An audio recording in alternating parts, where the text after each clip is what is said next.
Sometimes that's just the way it goes. Don't waste your life banging on doors that have been closed. Sometimes the ones you trust the most will let you down.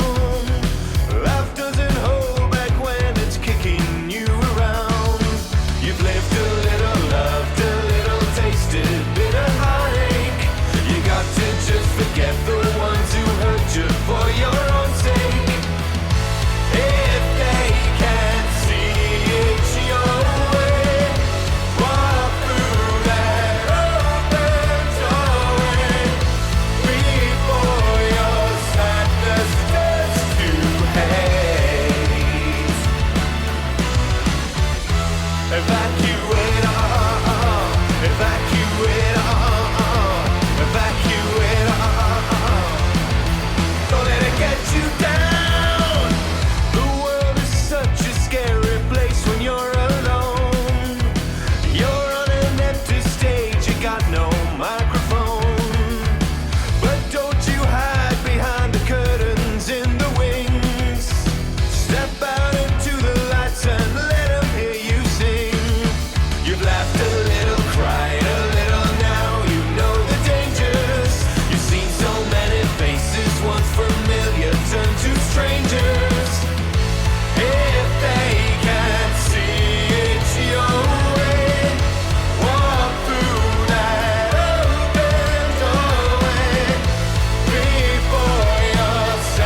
everyone, and welcome to Final Show. I'm John, the executive producer here, and I've just got a few pre-show notes for you. First of all, I want to let everybody know that our addresses have changed. Our Twitch channel has changed from Senstaku to twitch.tv/FinalShowFilms, and our YouTube channel has also changed to youtube.com/FinalShowFilms. Next, we want to thank our $20 tier supporters on Patreon, which is patreon.com/FFilms, by the way, if you want to go throw a couple bucks our way. That's going to be Cat Waterflame, Antitonic, Samantha Bates, and Maureen Monty. Thank you guys for that. Also, our website is in the process of getting updated, so go take a look at finalshowfilms.com. We've got Mara and Jeremy are working on updating all of our stuff there, making it look nice and like a modern website, and frankly, they know what they're doing far better than I or Austin ever did. So if you want to check out the things that are changing over there, you go do that. Follow us on Twitter at Final Show Films for updates for all future things, including things that are going on with our website and going on with the Patreon page, and things that are going on live as we stream them, as well as our podcasts and everything else. So thank you very much for watching. Y'all have a good day.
We're live. Hello, everybody, and welcome once again to Everyone is Warlocks Conflux, a Dungeons & Dragons 5th edition campaign that we're running here on Final Show Films.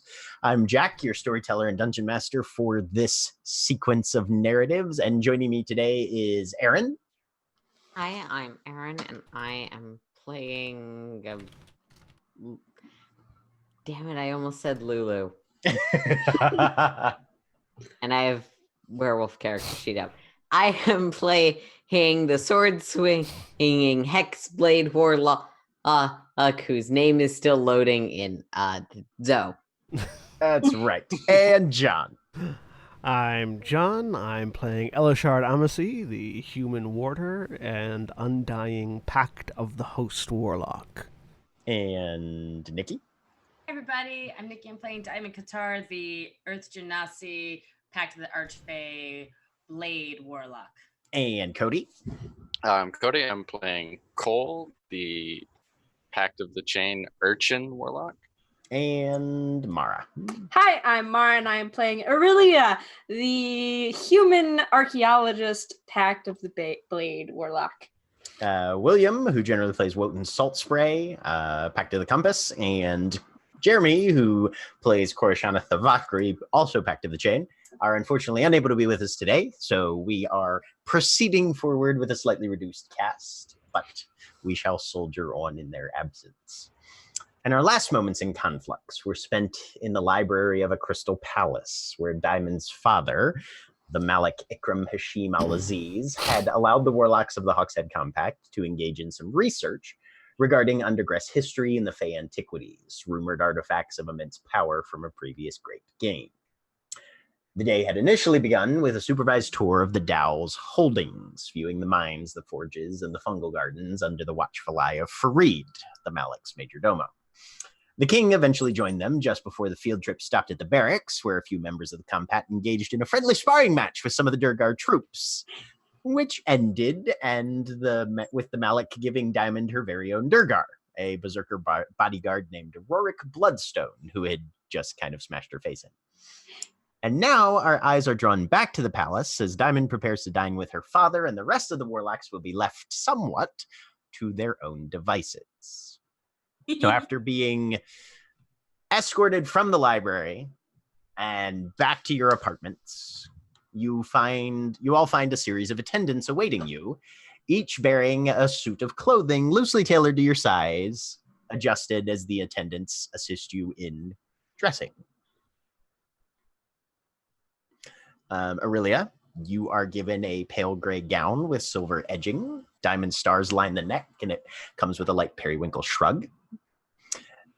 Zoe has a black dress with a bluer ombre towards the hem. They've actually sewn glowstone accents along the right side of the collar and the left side of the waist, with an obsidian studded belt that accompanies it. Cole, you get a deep green suit with amethyst vest and cuffs and a short half cape of mottled browns with bronze fastenings. Elishard, you're provided with black coat and pants, a gray shirt with silver threading. The entire sequence is almost monochromatic in scale, and a short-brimmed pale gray hat bearing a black fur cockade. Sorry, a black fur what? Cockade. The hat. It's like those circle. Usually they're made of ribbons, but this one's made of fur, and it sticks on the side. Google it. It's like a. I don't even know how to spell that. That's literally why I spelled it for you. Oh, well, how'd you spell it? I missed it. Cockade.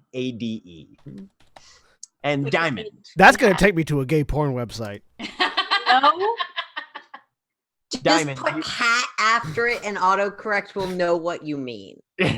Diamond. Or I've already Googled it. Give me a second. You are fitted with a blue gown with pale gold accenting. It's almost the same color as your arcane focus. And there's a sequence of resplendent pale gems across the girdle, accompanied with a full cloak of dark gray lined with a deep red. Wotan and Cora get clothes too, but they're not here, so I'm not describing them. Fancy. Describe them for me. Okay, Wotan I gets need it. a deep red set of clothes, gold trimming, sturdy leather coat with silver buttons, has a high collar, falls to about the back of his knees. Cora gets this deep purple tunic with white embroidery to it, pants that match, and sort of like a little like half cloak shoulder cape that can be worn on either side. I love it. Okay. Mhm. Good. Carry on. You're instructed that Diamond will, of course, go to eat with her father this evening, and your dinners will be served in the quarters here. So, Diamond. Okay. After dressing, you are taken off to eat with your father. Yes. It's a little walk through the halls as you're escorted. Rorik sort of trails behind you about 5 steps back. And then as you guys approach the dining chamber, takes up a post outside the door. Just kind of stands to one side and looks like he's doing his best impression of a granite statue. You look great. No response. Perfect. The dining chamber is Fucking- fairly quiet. Only a few faint strains of stringed instruments audible behind a partition somewhere in the room. The Malak, your father, rises as you enter, still in his appearance shapeshifted that he wore when he was above ground in Conflux. Wearing himself a crimson tunic detailed with some heavy gold thread embroidery that is somehow ostentatious without being garish. And as you take your seat, your father gives you a pleased nod and rings a small bell at his left hand.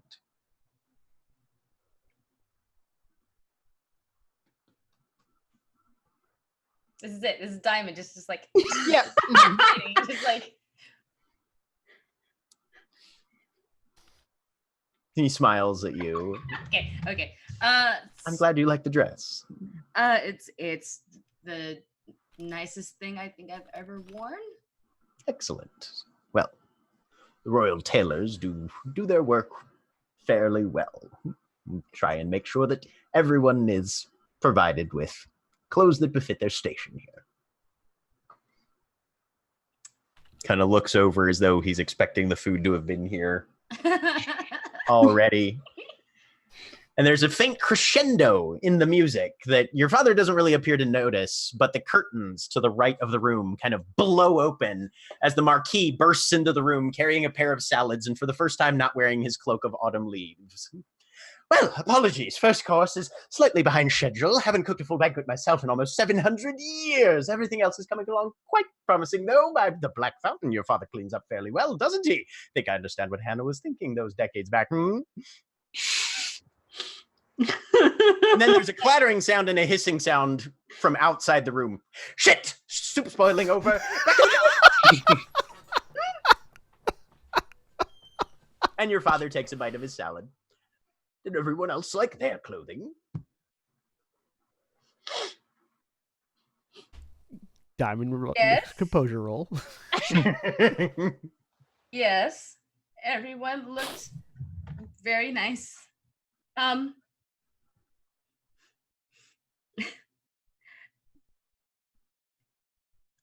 You know what?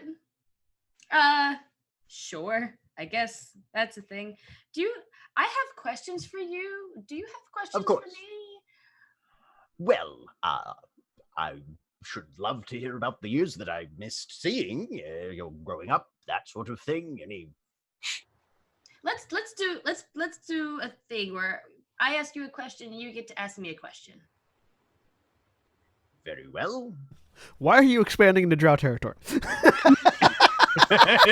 If you think for one goddamn second I'm going to use this No.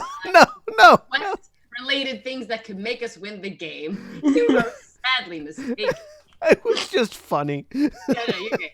It's fine. It's also funny that I'm not gonna ask that. How long were you up on the surface? I spent about 50 years. 50 years. And Yes. what? Oh well, no. That was my whole question.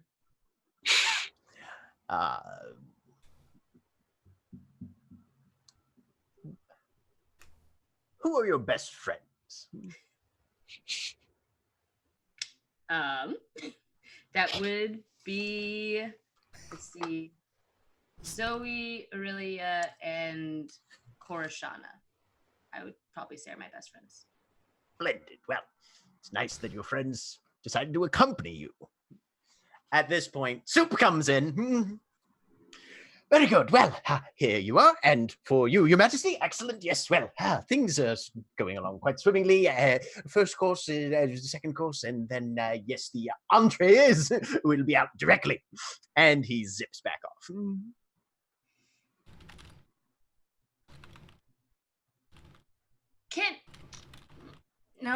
No, and I have more important things to ask. What did you do while you were up on the surface? Wandered about, tried to determine what made the city run as well as it did, and also figure out what it did that wasn't quite as functional. The entire point of it, of course, was to sort of compare and contrast life as I had known it up until that point, and life as I was now experiencing it in a different environment, and see if there was anything good that could come from merging those. So there was a lot of course, exploration, experimentation, celebration, dining, forming friends, eventually met some individuals that I formed fairly close connections with, did a stint as a bit of a mercenary company, which was rather bracing in its own way. Spent some time sailing the river, a bit here and there, and worked at the docks occasionally. Being able to lift and carry large objects is rather marketable on the surface, where that sort of thing is. Anyway, and so yes, met your mother in Stormways. She was younger at the time, of course. I would hope so. Yes. Have you decided if you're planning to stay?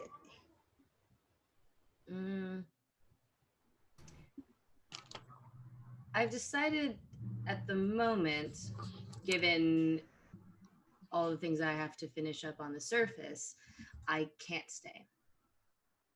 But I would like to come and visit once things have either calmed down or after the games have finished, and also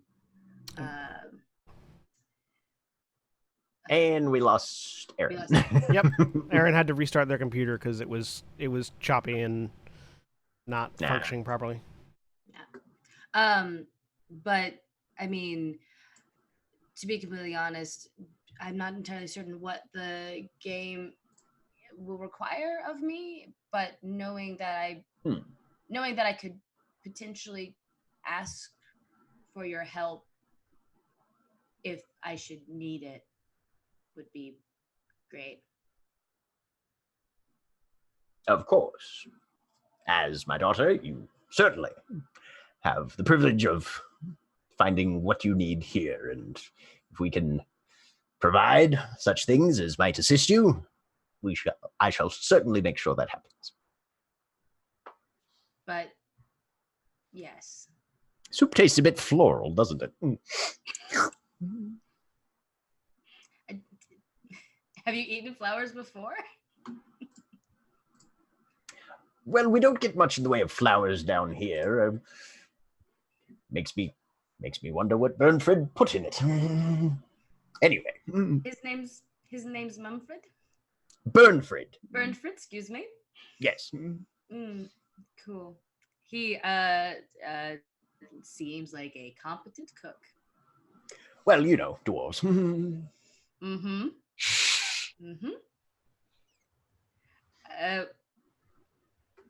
Why don't you have any other kids?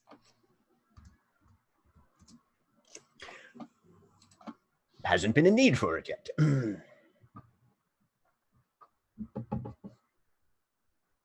It's a bit more of a freewheeling, loose and libertarian view of life on the surface. Down here, I have duties, responsibilities, that sort of thing, and can't, unfortunately, simply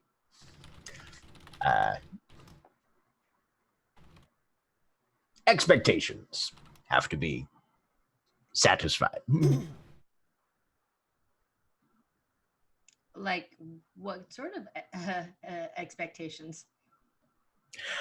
Well, as far as royalty goes, of course, you know, there's the question of heritage, bloodlines, that sort of thing. She, in order to produce an heir for the kingdom, she would have to be a Dao of proper lineage. That is one of those requirements, as you probably know. No, I have absolutely no idea. Oh, well, the elemental bloodlines, you see, when two rocks love each other very much. I don't need that talk.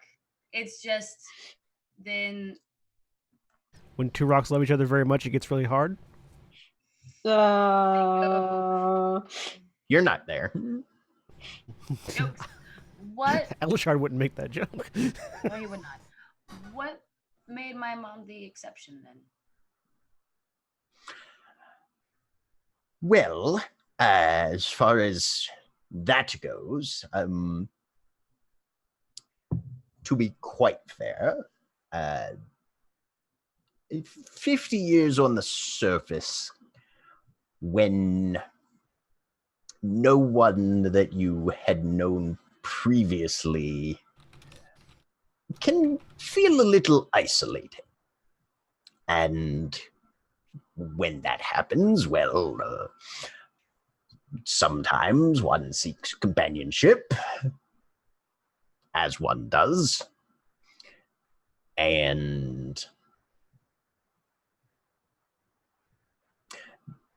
the fact of your birth was not something I was aware of until, obviously, about 48 hours ago.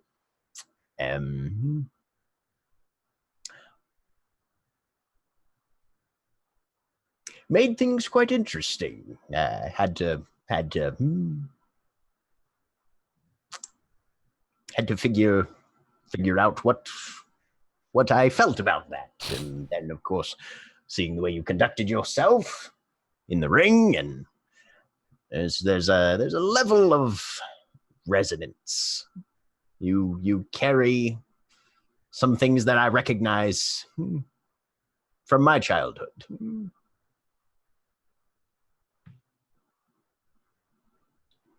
How would it have been different? Well, I feel like I've asked like 3 questions in a row now. Do you have a question for me?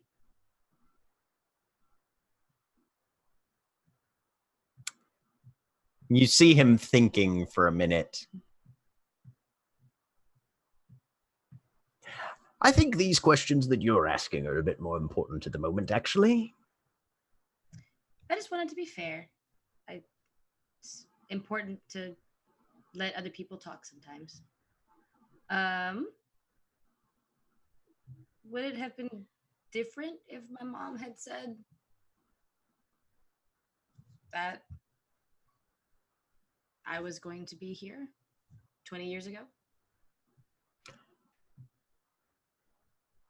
I think likely yes. There would have been questions, of course, of if she was willing to undertake the risks. I naturally had to return here, otherwise the clans would have been left leaderless, and that wouldn't have been good for anybody. But if she'd been willing to make the trip, there, of course, would have eventually had to have been an official marriage and family to maintain the Dao line. But it's quite possible if she had said yes, that you would have grown up here in the caverns.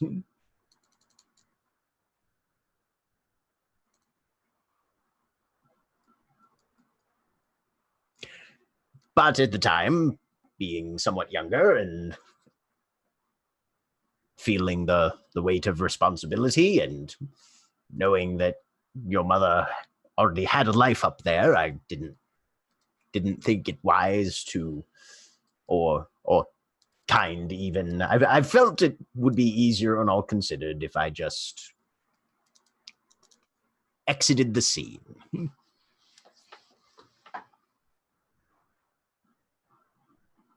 I don't know if that was correct or not, but that was what I had attempted. Never know until I learned the spell to turn back time.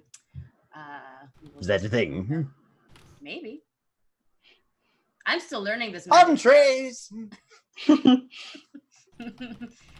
And could the table begins to be lavishly laid with some slightly more recognizable foodstuffs, with less of a reliance on fungus. Through the whole thing, your patron continues sort of dashing madly about in a somewhat harried manner, but seems to be immensely enjoying himself.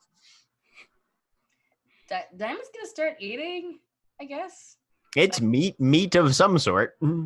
Sure. Yeah. Diamond starts eating. And just like, just becomes a little thoughtful. Mm-hmm. Until, Marky whisks in and does the thing, and then she face plants, like, not okay. But Yeah, no, and like as he's serving the table, he's constantly keeping up a running patter of conversation that your father doesn't even seem to realize is going on. Mm-hmm.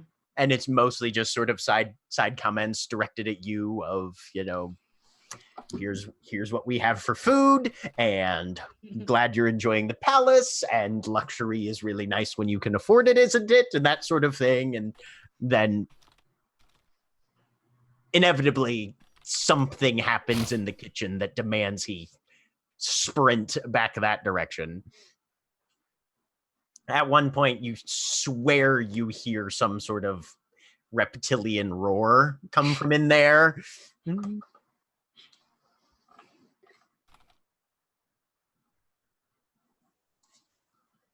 But the dinner proceeds and conversation is had. Meanwhile, what are the rest of you doing?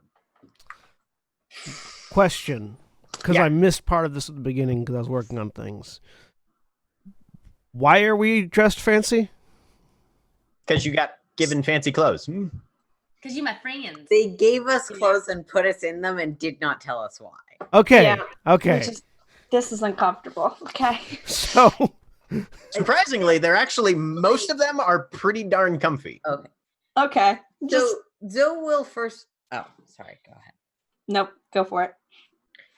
Sort of trying to figure out how movable in these clothes are, whether or not it's a fitting to wear the cape that actually has magical properties with this dress. Your cape doesn't clash with it per se, if you're looking at it from an aesthetic perspective. It's not. It's only slightly limiting in terms of range of motion and that sort of thing. You get the idea that if you sort of hike up one side of the dress and it's not sort of swishing around your feet, you could still handle your sword pretty easily in this. Yeah, so keeping something. Actually, I have a better idea. Instead of actually like cutting off the slits of it, Zoe will start doing up her hair very fancy sort of like mid braids and other little complementary bits. So I have a few hair ties that I can pin the skirt up with if I need to stab a bit. That's fair. You arrange it as needed. You yourself recognize that most of the material here is spider silk. It's nice. Yeah. No, these are nice clothes. Yes, they are. Yeah, Cool. they're really fancy. Yes, they are extremely fancy. You get the idea that any one of these outfits would go for at least 150 gold crowns on the surface, probably. Mm-hmm. Okay. If not more, considering they're made by a culture that nobody else has access to. Yeah. Oh, yeah. I feel like we could sell them to the archaeologists for a lot. I mean, potentially, yeah. If we could get anyone to believe us. That's the Probably thing. buy the apartment building that that Cole lives in with the shirt.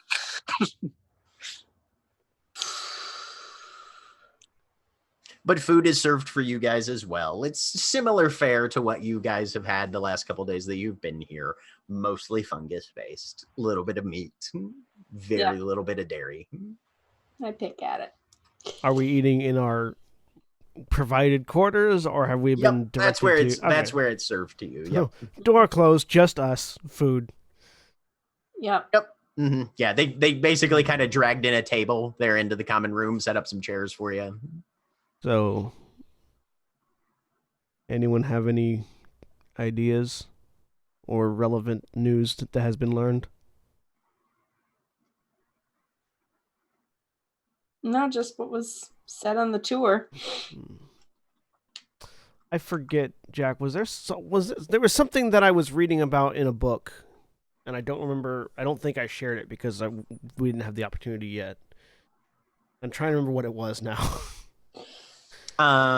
You had been reading about the general periodic expansion of the Dao clans, generally based on resource pursuits, whether it was mining for gems, valuable metals, industry metals, that sort of thing. And I feel like we had learned that there was a particular type of metal that they were looking for. Sorry, what was that, Mara? Oh, I don't remember. I maybe I feel like we learned of a specific metal, and I can't remember what it was. There had been some types of specific ores and metals back when you guys were touring the forges. Yeah. Where most of what you were seeing mined specifically was more on the softer metals, more valuable gold, silver, that sort of thing. Fareed made references to things like mithril and adamantine. And I learned that they follow mineral veins. Yes. Mm-hmm. And so yeah, I'll share what I learned from the book.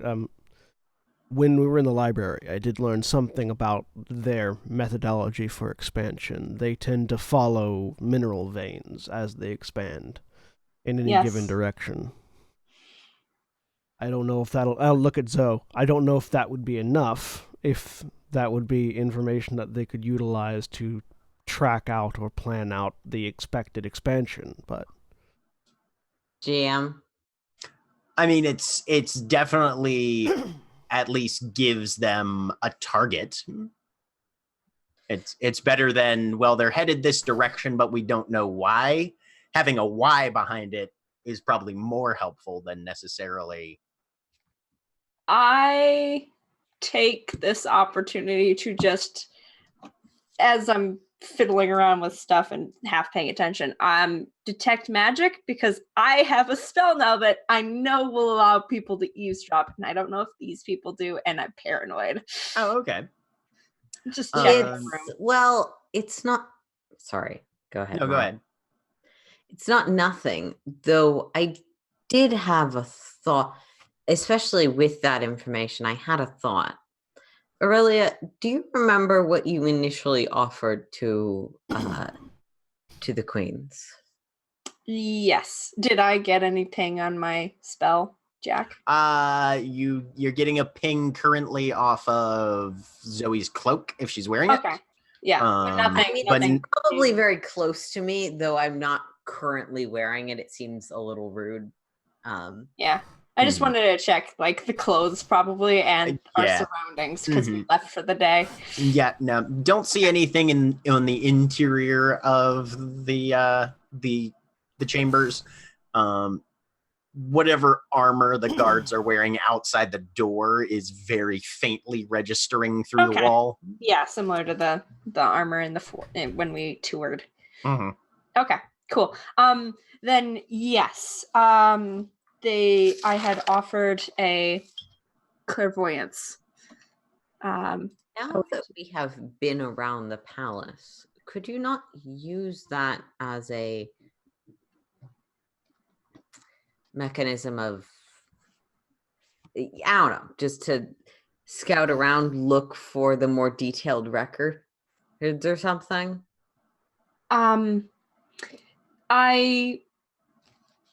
Let me look at clairvoyance real quick. I cannot move it. It's not like the familiars. But I could. It would be invisible, so they would not see it. Unless they can see magic, but that's Unless a they can separate see magic. concern. Yes.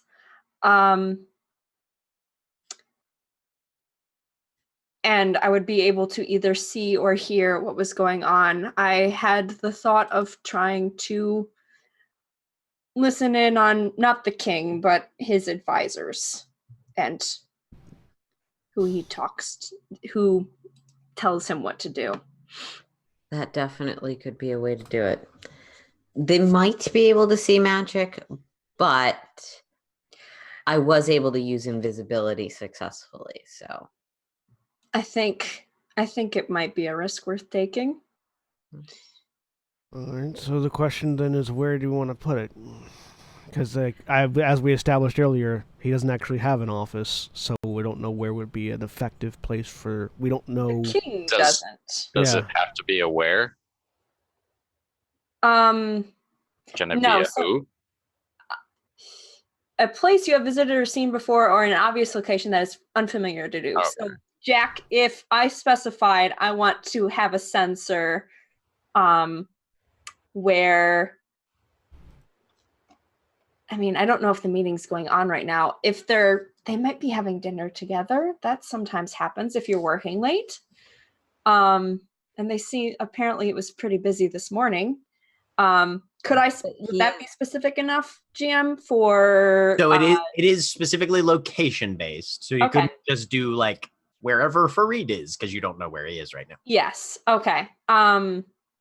Could I specify the minister's dining room or something like that? Would that work? I can put the So spell up. you could put the spell in the banquet hall where you guys had your But if there is a minister's dining room, you definitely have no idea where it is, and you certainly have never been there before. Okay, but I can put it in an obvious location that is unfamiliar to me. That Yes. is an option. So an obvious location that is unfamiliar to you is basically, I don't have line of sight to this thing, but I know it's roughly there. Okay. So, like, if you're standing in front of a door, you can put it on the other side of the door. But an abstract conceptual room that might be in this palace or might not is not an obvious location, nor is it, familiar to you.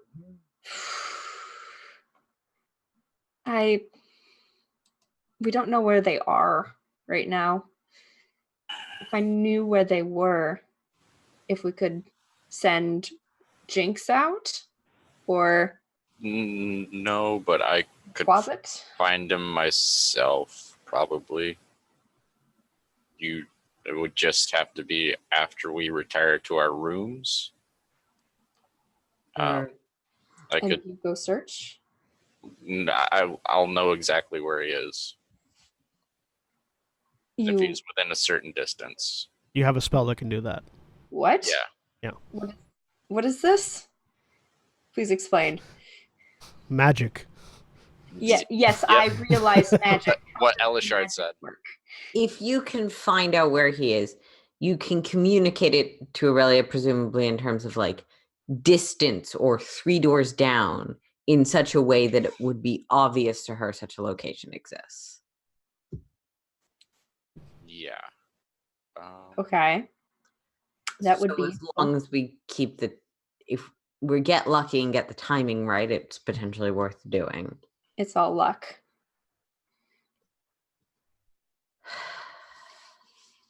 I just want something and get out of here.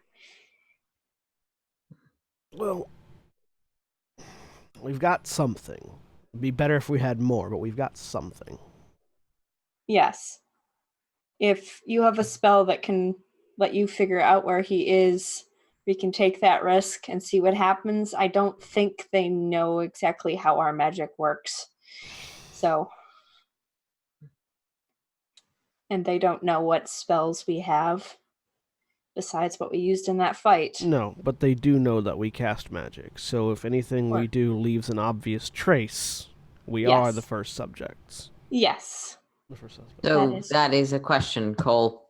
Is that magic just automatic? Is it something that they resist? It just helps me find them. It doesn't mark them or anything like that. It's just find. Yep. Anything within a certain distance. I don't quite know how far because I've never used it before. But, all right. I think it's worth it then. We try it. All right. I will use my last spell slot for now and cast Locate Creature and Fareed. Okay. Fareed is 1 floor down and about 150 yards to the west. Okay. Dang, I was gonna say he's just like underneath us, and like, what? So, is he moving?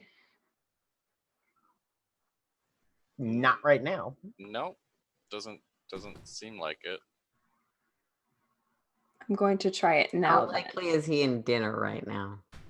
I mean, it's roughly dinner time, it seems. Very likely. I mean, kept to the same sort of schedule that you guys were today.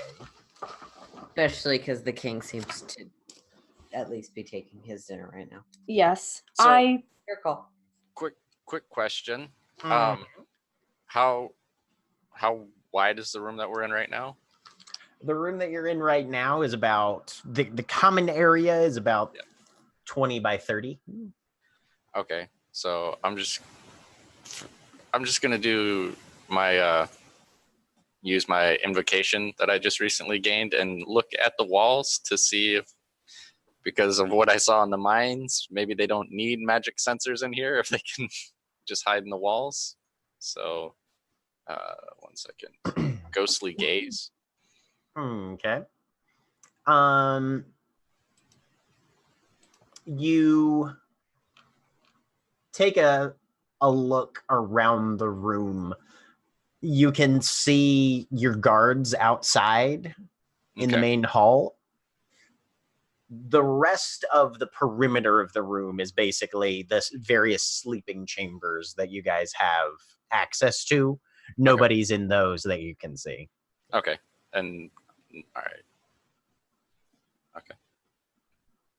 It's my bit of paranoia for a second. Yeah, no worries. All right. Have we had a short rest then for spell slot purposes? Yeah, I'll say you have Okay. during the dressing dinner era. Yep. Okay.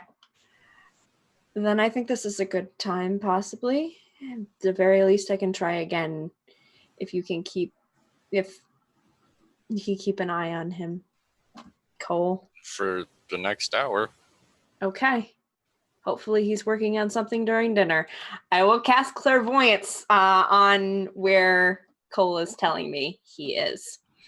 Okay. This isn't technically you have a distance and a direction. Yep. So I'll let you make the attempt, but this is Okay. not technically a place that is familiar with you, although it Yep. would almost sort of qualify as an obvious. Okay. But make me an Arcana check. Okay.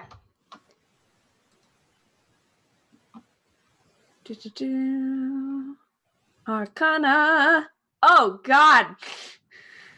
Honestly, if you didn't roll under 5, I was going to say it was fine. Okay. Because you have a fairly accurate description. So we'll say it's a win. Okay. Good. All right. Are you going sight or hearing? I'm going sight first. Okay. So you cast the spell. Yep. Sort of concentrate on the table. Your vision fades and clouds over and then suddenly springs back again. Fareed is in full Dao form, his large swirling around at the waist bit,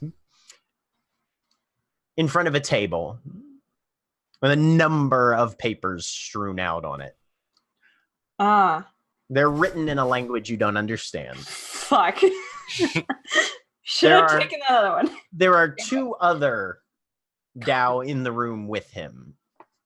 All of them are like, he is the least ostentatiously dressed of the 3.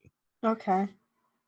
There is at least one of the papers is a chart or a map of some sort. It looks like caves to you. It's not, you don't really have any reference points of what it's a map of. Yeah. There's some gesturing and talking back and forth, and a couple of them point to various locations on the map. He pulls out a sheaf of papers, reads something aloud. I can't read it. I shift to hearing. You would have to cast the spell again for that. Would I have to cast the spell again, or I can? Yep. Oh, that's right. Yeah. Anyway, as your action, you can switch between seeing and hearing. Yeah. You're good. I was gonna say I thought so. Yep, there it is. So I switch.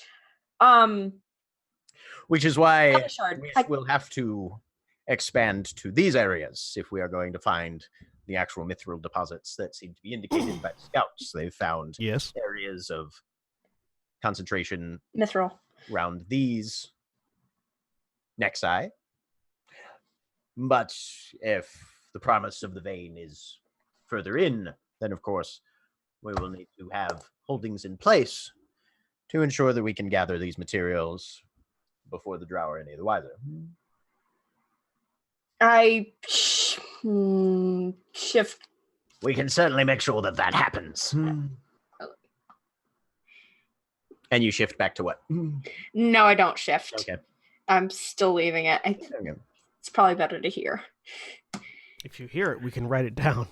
I can have 2 battalions of guards headed into that area.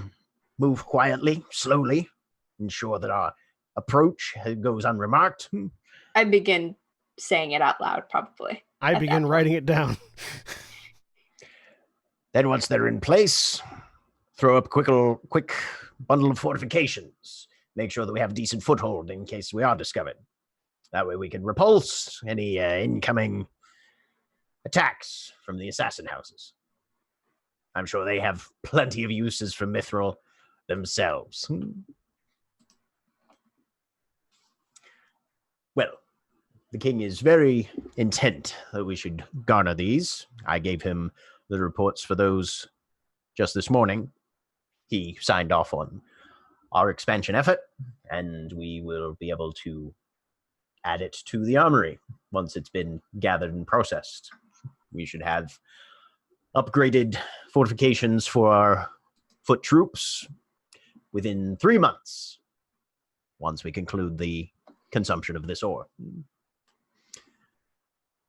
That is all well and good, but if Yangere find that we are taking these metals out from underneath them, they shall likely invoke severe reprisals should they find an opportunity. Has there been any progress on determining their likely movements in the area? Or have the scouts been focused solely on your money grubbing? We plan to field an extra squadron of scouts to the area. But as you know, the drow are incapable of moving through the stones and being in resonance with the rock strata as we are. So it would be unlikely in the extreme and a perfectly fieldable risk to put them out there and trust that their own skills will help them remain undetected. The issue does not arise until the slave troops are deployed. Very well. Glory to the Magma Fist, then. Indeed. Well, I shall begin preparations. You both have been quite understanding, and I appreciate your willingness to forego dining at your own establishments this evening. Yes. Well, Fareed, do keep us apprised. Make sure we are not left in the dark this time. And then they leave the room, it sounds like. I shift back to seeing. Fareed is gathering up the papers, rolls up the map, sticks it in a tube. I try and memorize as much as possible. I'm not that close, probably. Roll me a perception check. I'm not familiar with, but I'm going to try and figure out any sort of terrain markers I can figure out on the map. Could I make a case for survival because it's reading maps? You will be able to make a case for survival if you can read the map. Okay. 14. Okay, I'll let you roll a straight survival check with that one. Okay. 19. 19, okay. There is one point on the map that you can see and possibly gain a little bit of reference to. Okay. It's an intersection of cavern tunnels that you think was part of the path that you came through when you guys were captured and dragged in to the settlement.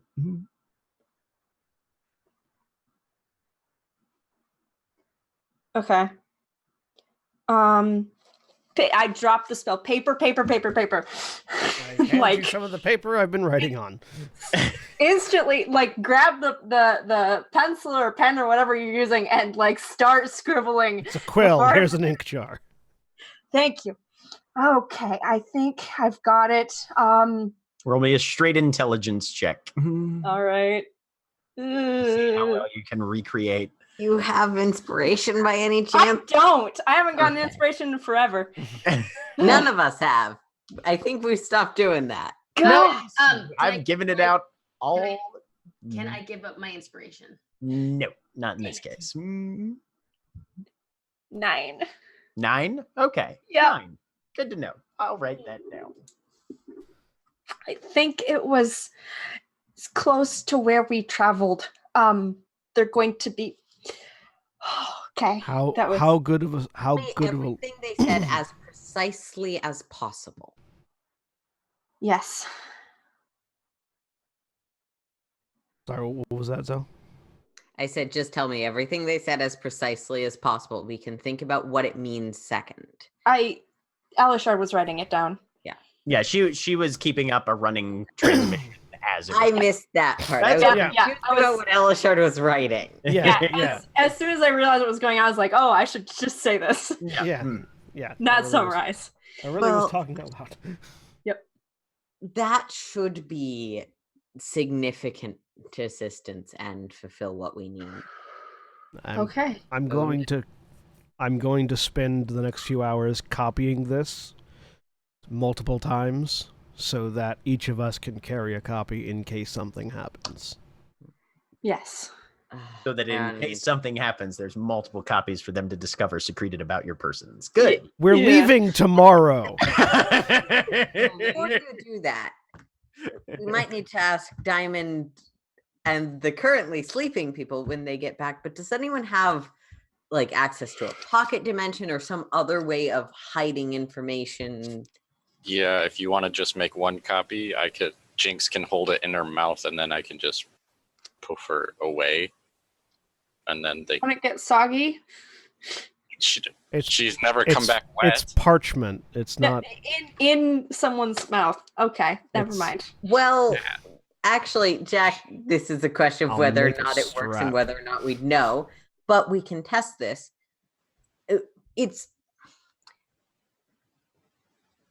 I assume on the surface you'd use birds, but there's such a thing as messenger spiders. You just attach a little small tube and put the information in there. I have a spell that will do that. Says Woden. Well, yeah, I mean, I was saying that if Jinx can carry things out of reality with her, Or if we want to send the message now, I can get in contact with the drow.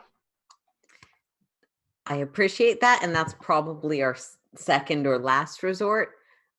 But we really want to be there to claim our reward. Yes. Yeah, we don't want to give them an excuse to just not pick us back up. Yes. Fair. It. You guys technically already have claimed your reward. They're just not going to pull the trigger on actually doing the contract. Okay, Until they so get it from you. when I said reward, that was the wrong word. Okay. So correcting myself in light of GM reminding me, our escort back through the drow territory so we can actually get out of here was what I was talking about. Oh, okay. Gotcha. Yes. Yeah. I understood you. Yeah. Sorry. No, Oh, that makes sense. and the contract is already underway. What I'm, is there's a lady who's supposed to help us get back, and Yes. And if they don't need us, they might just not do that. yeah. Uh-huh.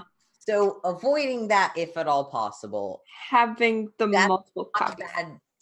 If things go south, probably good to do that. If But- Jinx, let's find out if Jinx can hold on to this, and if Jinx can, one copy will be fine until we get out, and then I can I'll make more write copies. something utterly meaningless and undercommon on a piece of paper, hand it to Jinx.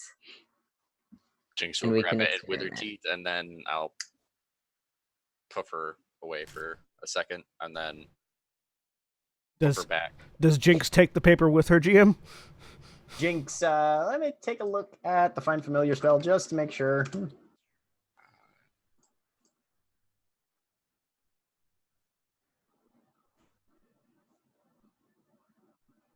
Jinx. So yes, Jinx definitely disappears with the paper in the mouth. Does it come back when Jinx comes back?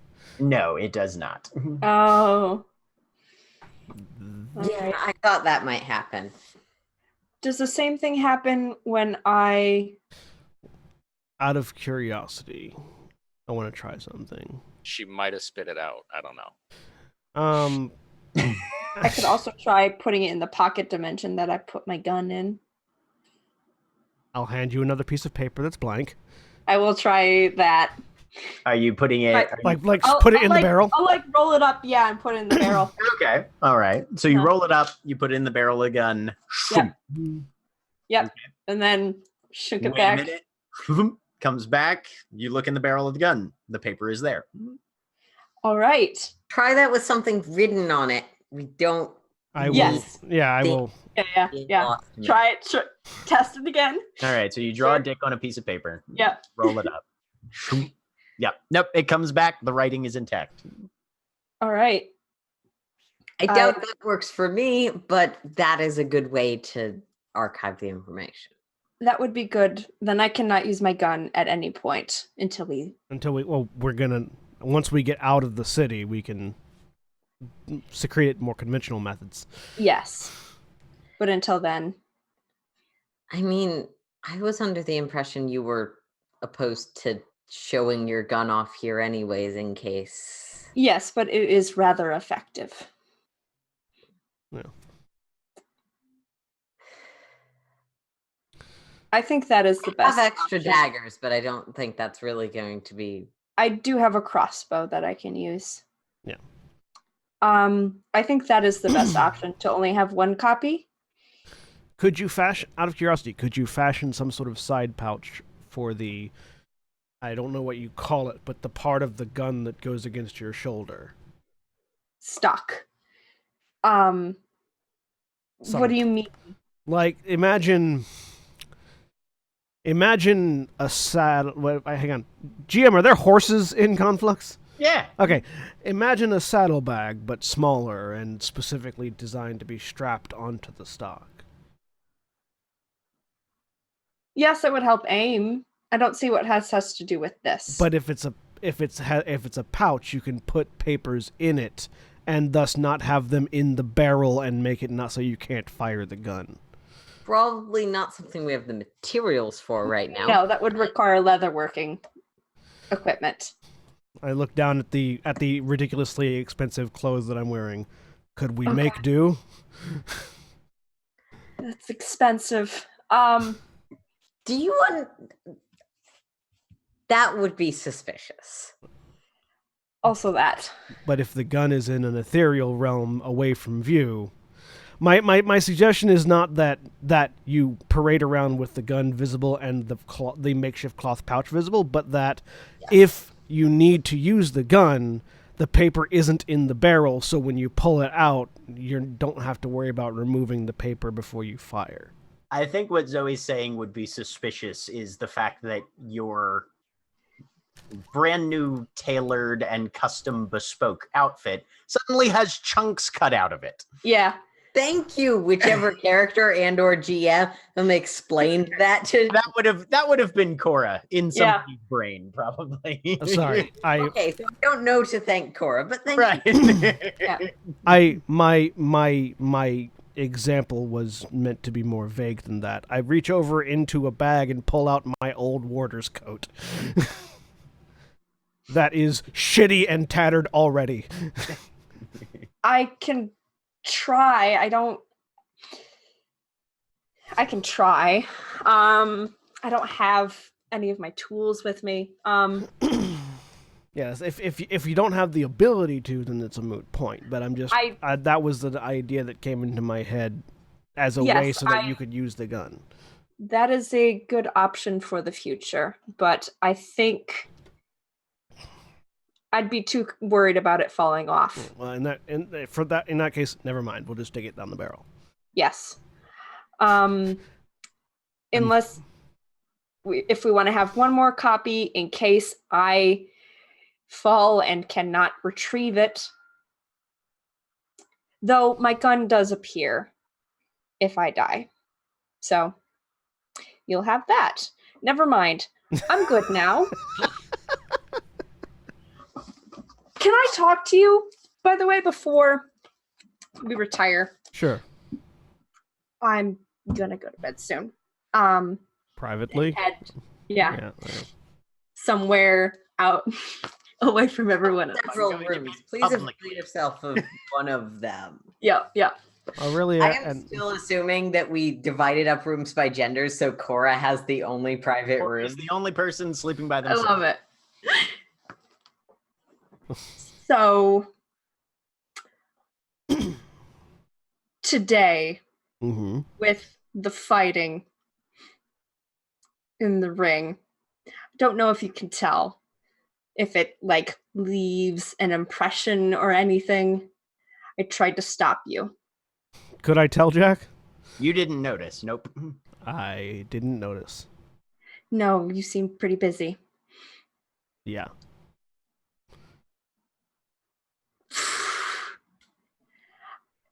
You're sorry, I'm having a hard time with the rest of you. I like gesture at Elishard under your skin. Mhm. I understand that. It is disturbing and terrifying. And you unleashed that on someone who had no idea that it was coming, who did not have a choice to. That's not me.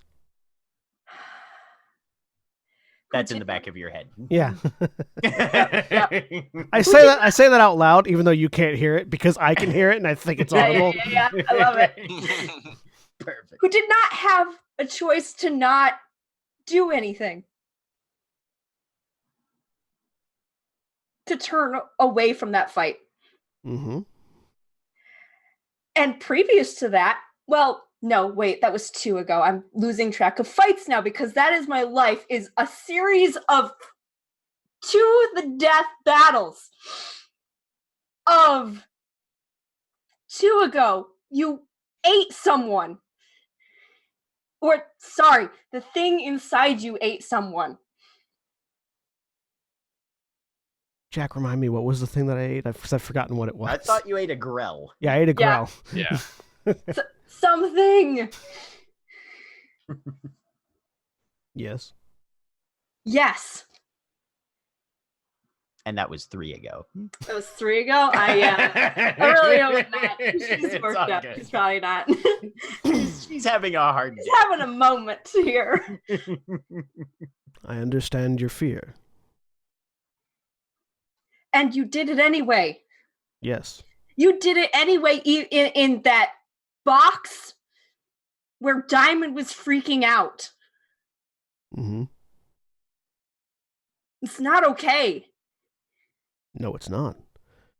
And if I had any other options, I would have taken them. But I am at parity with the entity inside me. There's a balance, a very tenuous one. A balance. A very tenuous one. With the thing that is keeping you alive. Yes. That is not a balance. It keeps me alive. I keep it in check, for the most part. You'll notice I did not kill the person that I was fighting. No, you didn't.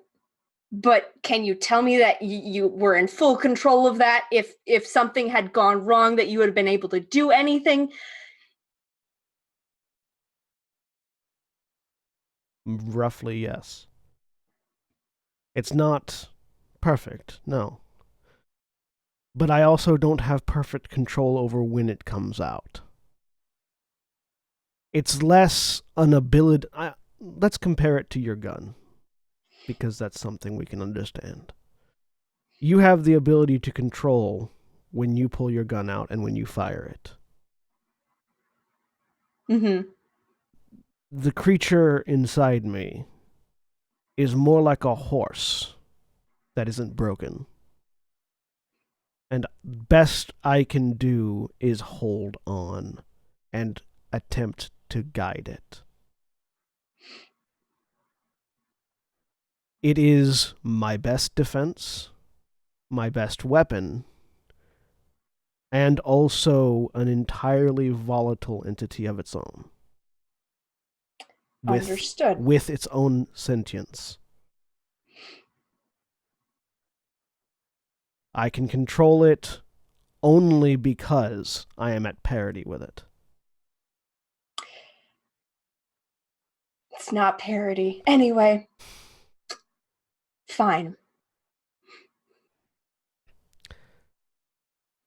But I can prevent it from eating things if I need to. When we're fighting Grell, I'm not going to do that because it's easier to just let it have what it wants in those cases Yes. for when I need to rein it in against other entities. If I All try right. to control it too much, it will rage out of control. Understood. Just so you know, if it rages out of control, I will try to stop it with everything I have. I appreciate that. Good. If I had other options, I would take them. In fact, I did take my other option at the beginning of that fight.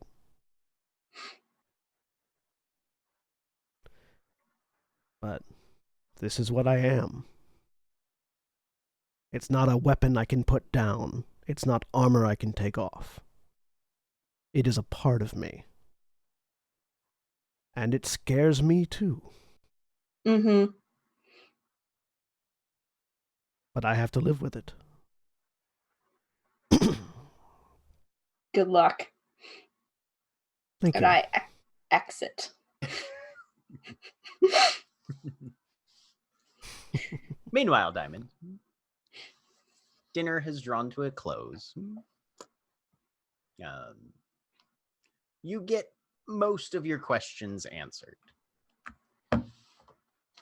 Some of them are answers that make you feel a little better. Some of them are answers that make you wonder if there's going to need to be more questions later. One thing you don't get answered is why the Marquis is doing this shenanigan. Yeah. But he eventually comes out with cake. And pats you on the head. And vanishes, leaving a very formally dressed Durgar in his wake, Poor guy. who gives a very stiff bow and walks back into his kitchen, where you hear a, "What the hell?" They didn't even clean which up your father sort of looks at and then just sort of chuckles to himself and finishes his dessert. yeah, I'll eat this cake.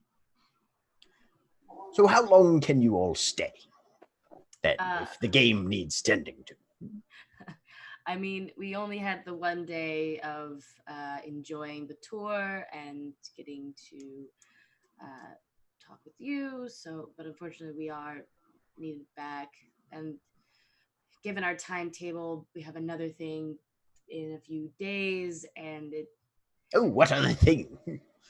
I mean, so I think there is actually correct Nikki if she's wrong because my notes aren't as good. We have a job for our landlord. We have to go steal something for our landlord. Aurelia also wants to talk to someone, though she was kind of vague about who. Aurelia has a family dinner. That's what she Oh. said. Right. Right. So Aurelia says she has a family dinner. Yeah. You are also aware that there's this supposedly primarily Warlock themed party Yep. that you guys could probably get to. And then the third thing, which is not until the 10th of next month, because the party's on the 1st, is roughly around the 10th is when the heist for your employers is scheduled for. Cool. Yeah, we there's this party for being a Warlocks that we need to kind of plan for, and my friend Aurelia is also having dinner with her family, and I haven't met her family yet, and I kind of I'm a big proponent of families, so seeing hers would be kind of cool. I've also never met my friends' families except for Elishard, but he doesn't really count because that was more work related than anything else. Leaving tomorrow it is then, yes? Yes. All right. Well, Elishard doesn't count because I accidentally indicated we were betrothed to his dad's. Diamond's getting a lot of betrothal requests lately. It's just become a warlock and suddenly I haven't everyone. made the request yet. well, this is where things get a little awkward. So if you're leaving tomorrow, you said. Well, the situation being what it is, and the undergress being what it is, They're gonna send people. we are going to provide you with an escort to the surface, which will be a different avenue than you took coming down.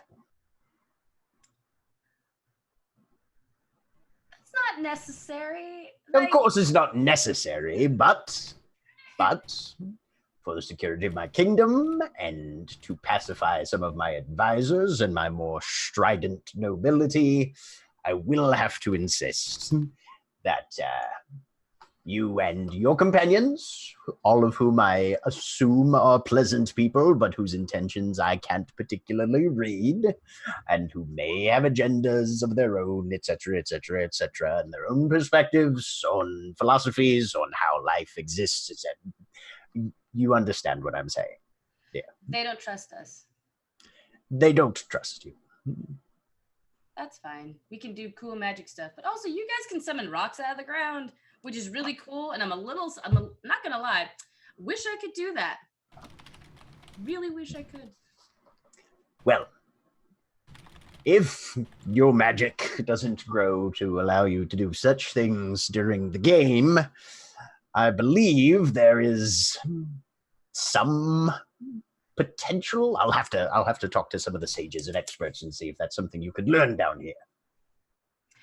I mean, I can make like gardens grow and I can make myself invisible and stuff, but yeah. You can make yourself invisible. Sure.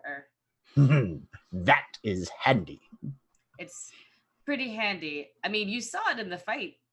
Yes, actually you did. Yes, you were, and then you poof.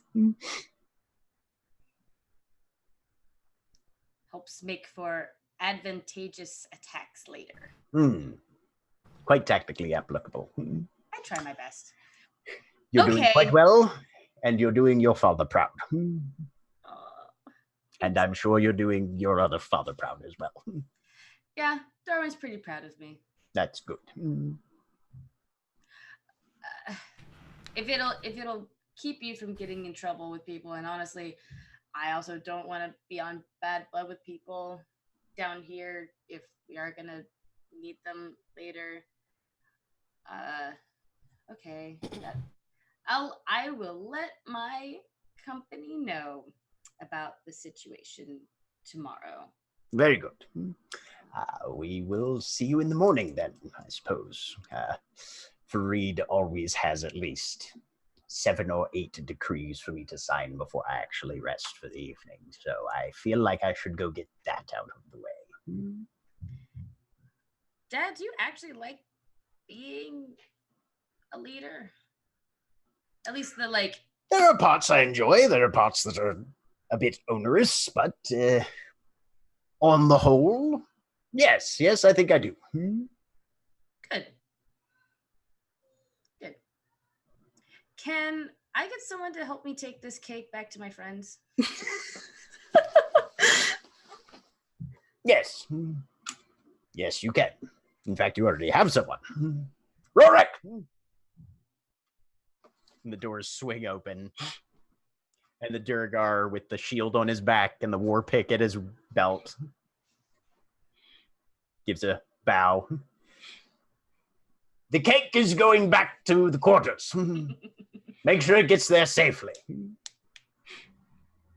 Gives a nod, comes over, picks up the sort of silverish platter that it's on, and then just steps to the side of the door looking like the most intimidating butler anybody has ever seen. The second most intimidating butler anybody has ever seen. I'm sure some of you guys have read Artemis Fowl. I was thinking Alfred. Oh, I was thinking. I think that's terrifying. I think that's Alfred's superpower is that at first glance he doesn't look intimidating, but he can still fuck you up. But at any moment, he could look intimidating. I thought of Goto. Anyway, Yes, also that. I mean, yeah, isn't there a butler that is literally a demon in anime? Yes, but that's not who Yes. we're talking about because he looks like a sexy man. He looks like a very sexy man. Anywho's what's it? Mhm.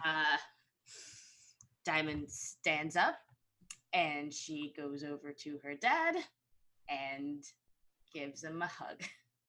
and he gives you a hug back, and then kisses you on the head.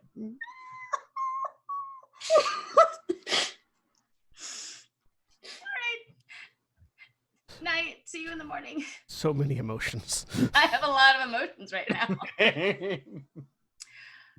Cool. As Diamond and Rorik are walking back, Diamond says, you're taking a piece of cake as well. That wasn't an option. Oh. What if he's gluten intolerant? Yeah. No, that's why I was making that's very sweet and also awkward. Well, you know what? And Diamond's like, do you like cake? Yeah. Will you die if you have cake? Nah. Okay. I love the communication via grunts. Single syllable. If we're Nah. making anime references, That's how Cole is in the morning before he has his 50-year-old day scone. Pretty much. So as you guys are having conversations and making plans and figuring things out, eventually the doors open and Diamond comes in leading a Durgar who has most of a cake, which he just sets down on the table and then cuts himself a slice of.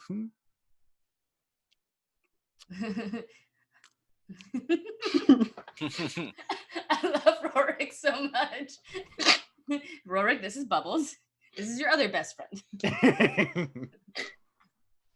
I brought you guys cake. thanks. Cake. Thank you. I think Aurelia is probably already asleep. Okay.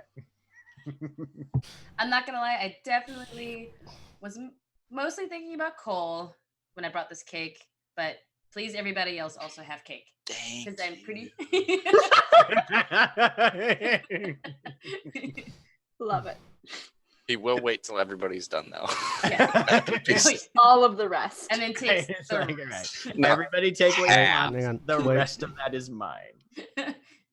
Like Zoe takes the fitness obsessed assassin slice of cake, so Right. it's like how thin can I cut it and Well- still have it Thin. technically be a slice and not like cropped in the middle. In case Aurelia is just laying in bed and hasn't fallen asleep yet, I will go to the door and I will, through the door, call out, "If you're interested, Aurelia, there's cake."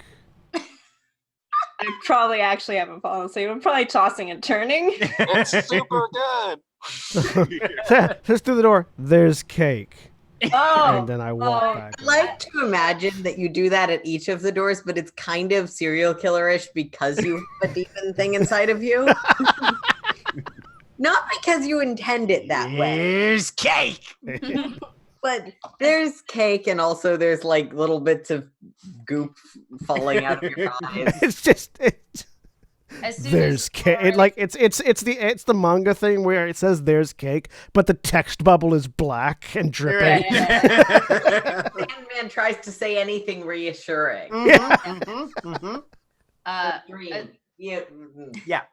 As soon as Rorik goes outside to do his guarding thing, and the doors are closed, Diamond's like, "So, throughout the entirety of that dinner session, which I learned some things about my dad, and he learned some things about me. It was great, a little emotional, but my patron was there making all the food. So forewarning, the cake was made by my patron. Who is, I don't think we've ever gotten a description. Oh God, yeah. I guess in the confusion of everything, I haven't really told you much more about it. I just described him as a weird guy that came into my room that one time. Yes, it's very reassuring. I put my fork down. So he's an archfey, I guess. Does Diamond even know what an archfey is? Yeah, do I know what that is? Do any of us know what that is? Give me a history check. Sure, I'm good at history. All of us are just Aurelia. Aurelia and Diamond. We'll just Woo, 23. No, I had the 23. Oh wait, 16. Thank you. 16. Sorry, I just rolled and assumed the bottom one was mine. So Aurelia, you are familiar with Sylvan as a language. Yes. And you don't speak a word of it, but there you are aware that it is tied to a sort of primal, not quite elemental, kind of abstract kind of way of looking at the world, and that there are legends of other dimensions where this is the primary means of communication, wherein things are just fucking crazy nutballs. Sometimes in a good way, sometimes in a terribly horrific way.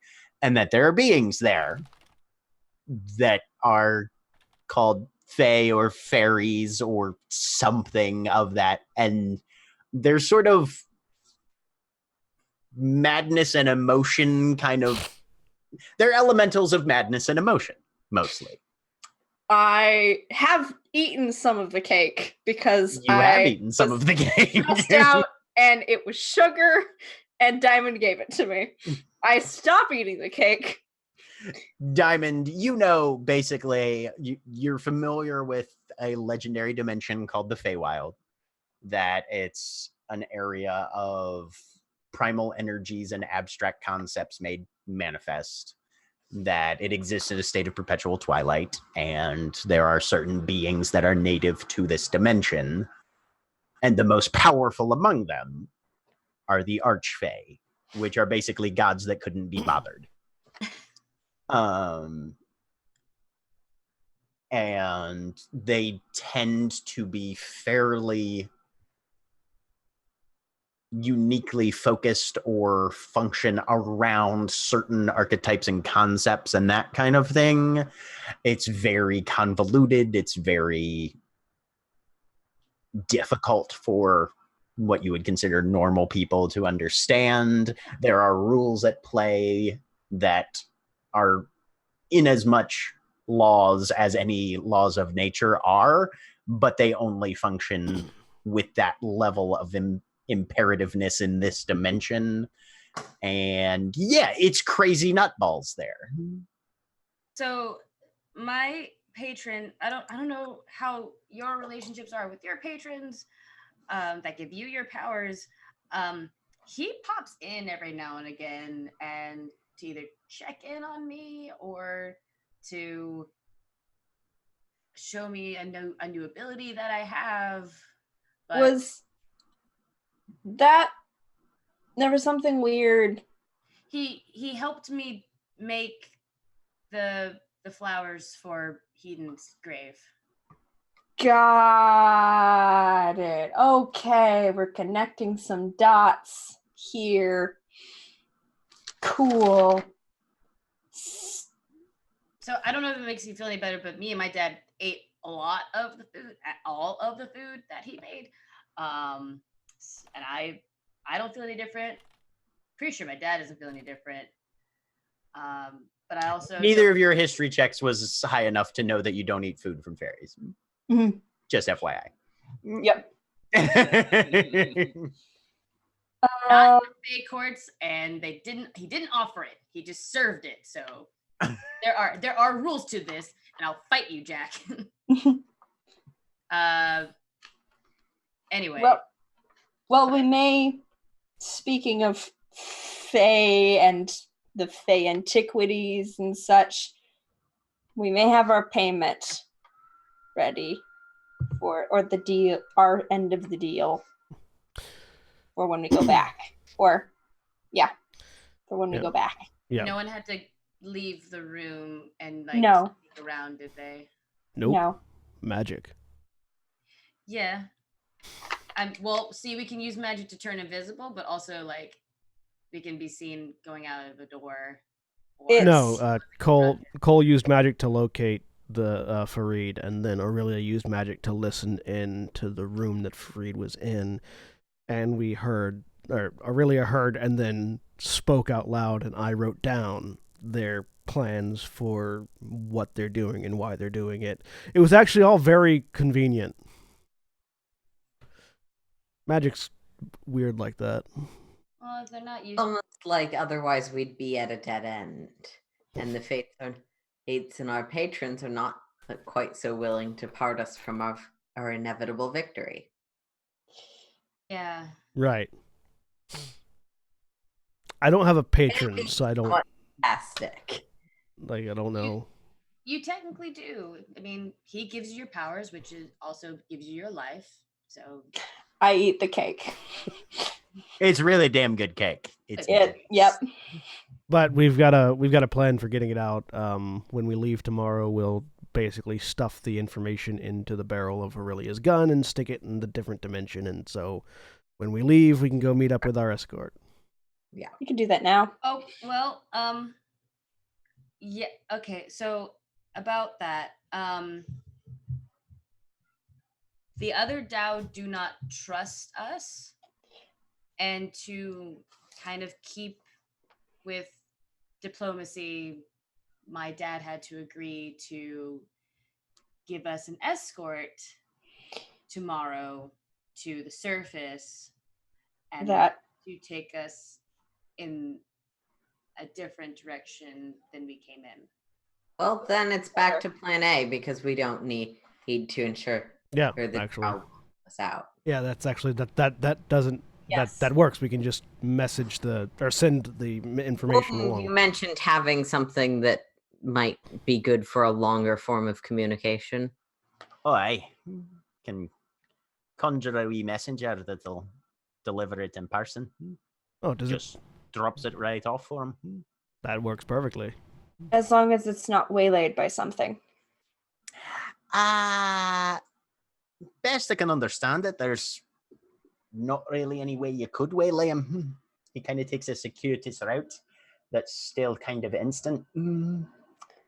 Magic. And if need be, Aurelia, you could either sometime after Wogan sends it, or once we are back to the surface, confirm the payment has been received with your magic. Yes. I would like to do that, just so we make sure that Dill can keep a copy in Aurelia's gun just in case, but we'll do that. We'll keep a copy for ourselves and send a copy off. Wotan, does it take a physical copy, or does it just? Oh, hey, the wee bugger has a chest, and you just. So, Zoe, do you want to write like a cover letter? So, Jack, It may concern. I have a code book. I assume that is not going to work for these people. Your code book is a Nair Cleath code book. Yeah. Yes. Yeah. Mm-hmm. Yep. But would I have the general understanding of how to properly communicate and encode this information? Yes. Mm-hmm. And I mean, they're probably not expecting it to be professional because we're a bunch of outsiders, except for me. Yeah. But they're not expecting a textbook field report or anything like that. I'll take the private time needed and put all of the information into the proper format, give a copy of that to Woden. You want me to send us now? It seems as reasonable as anything. I will also include, if we're confident we're going to go out with the with the Dow escort, something letting them know we will not need an escort out. We have a different route. Message for that. Yes, Escort no longer needed. I can do that. Sending. You're Yeah. sending the report. I'm Mhm. sending in that report also the information relevant to Right. Yeah. So that Elishana isn't just sitting there waiting. Yep. And then potentially assuming- vulnerable given what we know about their expansion plans. Right. Yeah. Okay. So I imagine the literal cover letter is, here's the information you required of us. We will not be needing an escort as we are escorting a different way. Thanks and kind regards, us.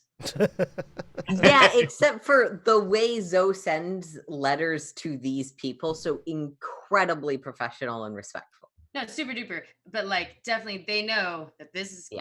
these are coming from us. Like, this is not just a. They know random who's dude, sending it. that's Yeah. like, Also, magic. yeah. There aren't that many. The drow have magic.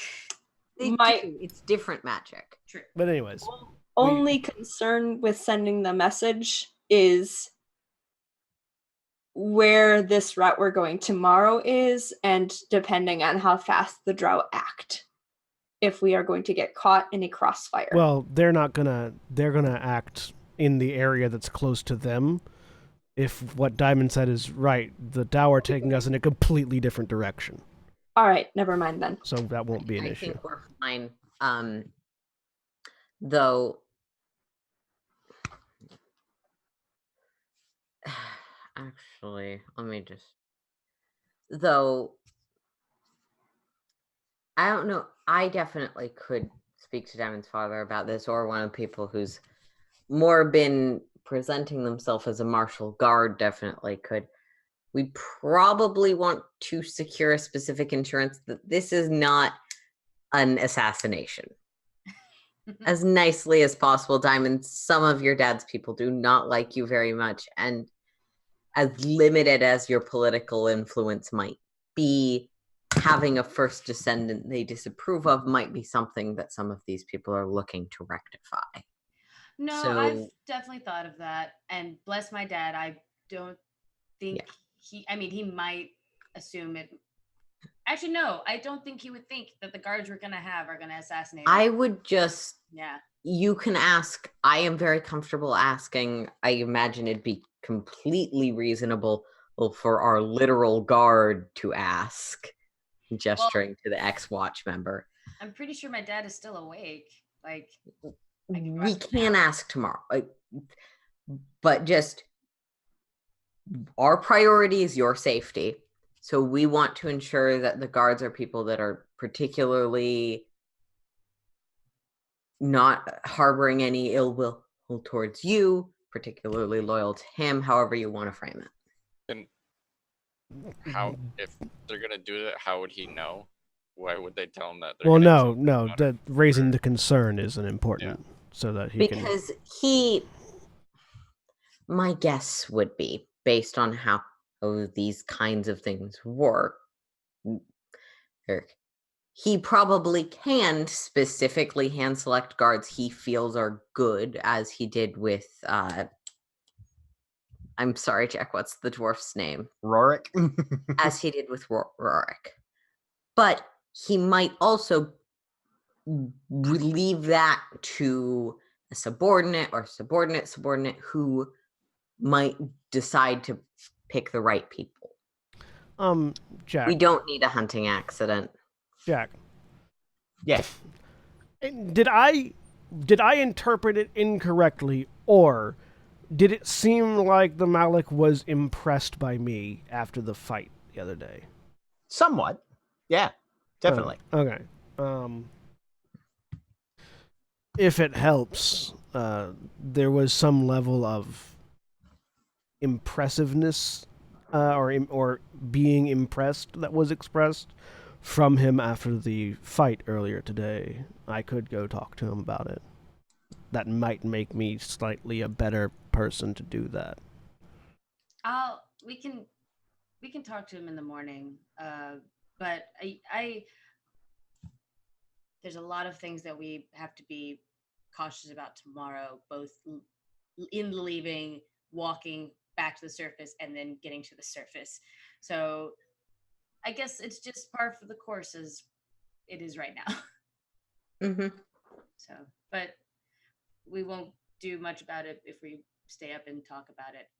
Cole, you're gonna finish the rest of the cake, right? Mm-hmm. His mouth is full. There's still more cake left. He's like, no, I'm not gonna finish. I'm not gonna, no. We can have some for the trip tomorrow. It'll be fine. He's gulping down cake like it's air. Unless anyone Never had has cake. anything else they want to talk about, I'm gonna go because I'm full of emotions right now. Good night. Night. Hey, Elishard, can you just open the door and tell them that the bird needs to come out for a little bit because it, like, I don't know, shit somewhere. Give me the bird. 1 second, and then I shift into the bird and fly up onto his shoulder. I am the bird. How many times are you going to nearly ruin things that we have almost accomplished successfully? Shift back out. I just want to check something. I'm not looking for anything. I'll be back in an hour. Just tell him that the bird will come back in an hour and to open the door as well. Oh, no, I'll let you know to just open the door. The bird. There's something I need to do. So, and then I'm going to cast Locate Creature. I'm willing to trust Cole. That Cole will not do something that will inevitably cause the rest of us to be attacked and killed. I've gone off to bed. In probably just switching to Undercommon automatically, I have seen Cole's idea of it's fine before. And in Undercommon back, I understand that. But working as a team, sometimes you have to trust your allies. Well, if you all die, I can just find another team. That's one way to look at it. So I've already died once. This time before I shift back, I'll cast Locate Creature for my sister, and then shift back into the Raven. All right. I will, with the raven on my forearm, I'm going to go to the door and open it. Rorik looks over. You're familiar with birds, are you? Mm-mm. Well, this one needs to spread its wings, and I sort of toss it out. Fly away. It'll be back in a bit, so when it gets back, if you just open the door. Yeah. Good. Close the door. I'm just gonna do a general, like, I'll stay as near to the top as I can, but just fly around pretty much anywhere I can see, and if I see if I can find anything. The palace halls are fairly quiet as you make your way towards the exterior. It takes a few turnings before you find the closest window you recall, and you're able to wriggle through to the outside, and spreading your wings, you soar over the settlement. Your initial pass, you don't detect anything. You can see the lights being doused in the braziers on those 30-foot tall pillars that are providing the primary light source for the open plaza in the middle, right in front of the Crystal Palace. Continue to make these widening circles, but staying as high above and out of sight as you can, while still close enough, obviously well close enough to the floor, to the floor of the cavern. Yeah. At the highest point, this thing is maybe 500 feet up, Okay, yeah. Well within range. well within range. And you make your orbits. 1, 2, 3. Nothing's showing up there yet. Give me a perception check. All right. And just for shiggles, I'm going to spend my inspiration because I want to be super sure. So 1d8. So 22. 22. Nothing's setting off your magic right now. and you feel like you've made almost a complete coverage of the settlement and the immediate areas here. And you hear, coming from behind you, other wings.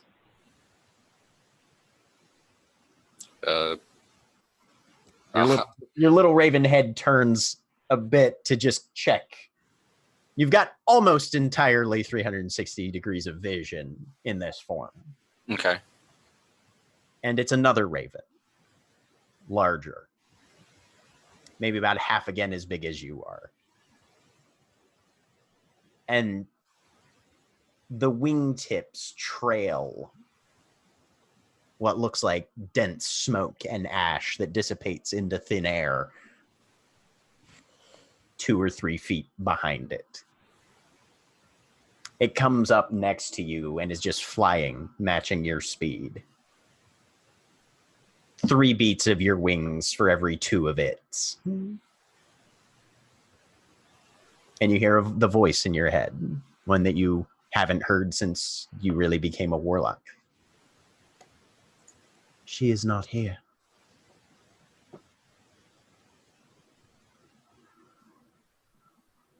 You have more tools now. Do not stop looking, seeker of lost things. Your thread and hers will intersect. This, at least, I have seen. Keep looking. And then with a burst of smoke, the raven just vanishes. You've made the entire circuit of the city at least twice at this point. Nothing has come up on the spell. But you've still got probably half an hour left with it if you need. Okay. I'll fly to one of the towers in the palace and just kind of perch up on top of it, kind of sit there for a minute, think about that. And there's some very faint breezes that move through this vast open space in the undergrass as you're sitting there. Once in a while, a skein of bats flies by, headed after something or to somewhere. It's very quiet. The only thing you can really hear is the clang, clang, clang faintly from those forge yards that are still running, even at this late hour.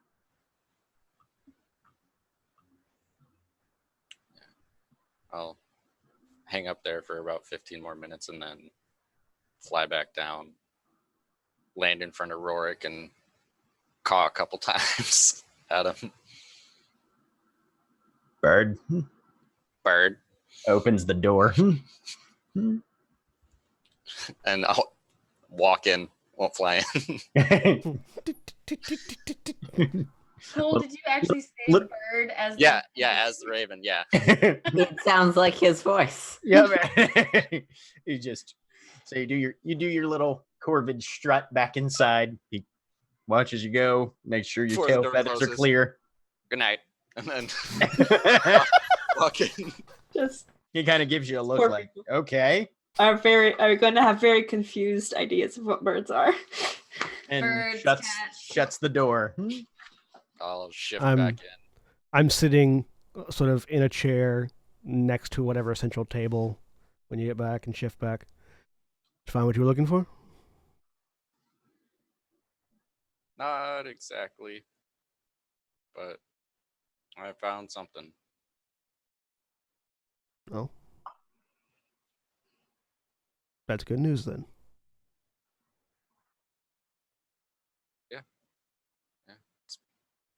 It's something. Now that everyone's back, I will go to bed. Yeah, I'm going to bed too. All right. I'll have one more sliver of cake and then I'll go to bed. Shink. Yep. Nobody's I gonna thought I miss was- this. No, I thought it was full. All right. And at that point, we will take a very short break as you Ooh. guys get your long rest. Yay! Long rest.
I've gazed across the waves beyond the shores that hold me.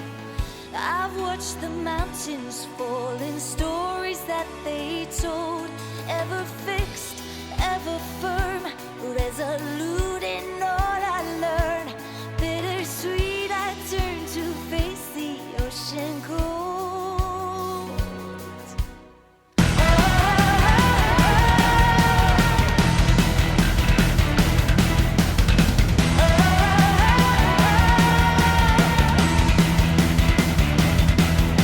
Right into the fire, strike down through the burning borders, race out of the time.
And we're back.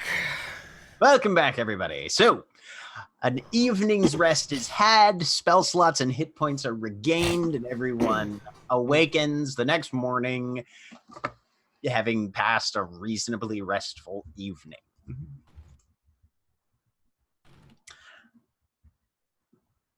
As you get up and start moving about, Rorik opens the door and steps inside, looks at Diamond. Escort. Yes, everybody's ready to go. Yes, Mm-hmm. I've prepared the. Cora Gun. has prepared under protest. Diamond's not wearing the fancy dress, but she packed it. I'm wearing my normal clothes again. Yeah, I And am a trap probably clothes. wearing the normal clothes because if we're gonna be on the road, I like armor. Yeah, no. Armor? What's armor? The formal wear does not seem to be particularly designed for traveling in. I will take it with me though. Oh yeah. Hello, So- Enchanter. Can I get this beautiful fine corset enchanted to do really good armor? Thank you. Now we got Warlock threads to Yeah. For the fancy Right. party. We're Well, just- that is what shadow magic is. That is what shadow armor is, right? Basically. Yeah. Armor of shadows. Mhm. Okay. We are all prepared. Wait, just to clarify, we sent off the message last night. Yes. Okay. Wotan cast Gulder's Speedy Courier, so the report was delivered instantly last evening. cool. Lovely. Perfect. Good. Yeah, I haven't confirmed it yet. I figure we can wait until we get back up. Yeah, we can wait until we're no longer we probably- surrounded by Dow. Yeah, exactly. The plan. But several of the guards are there. Two of whom are Dow operating in a supervisory guardian capacity. You are escorted through the halls of the palace after a period of them making sure you haven't left anything behind that you would want. Cole They- walking with a plate of cake. that, as if it would survive the 2 seconds. that was Why would he breakfast, man. also? Why would he use a plate? His hands are perfectly empty. Also, it was already on a plate, so just Yeah. eat it from there. But you are escorted down through the palace to the open plaza and the front of the entrance, the crystal structure. There look to be about 30 Durgar and about 5 Dao that are all assembled. The king is there, the Malik, with his honor guard as well, and gives you a wave and a smile as you come out. Wave and smile back. So, rested, ready to depart for your journey back to the surface, as it were. Yes. Yes, we are. Excellent. Well, I have your escort here. Everyone is assembled, prepared, and ready to die. Mm. Oh, one moment. And he steps forward. Now, all of you, I want your undivided attention. This is my daughter.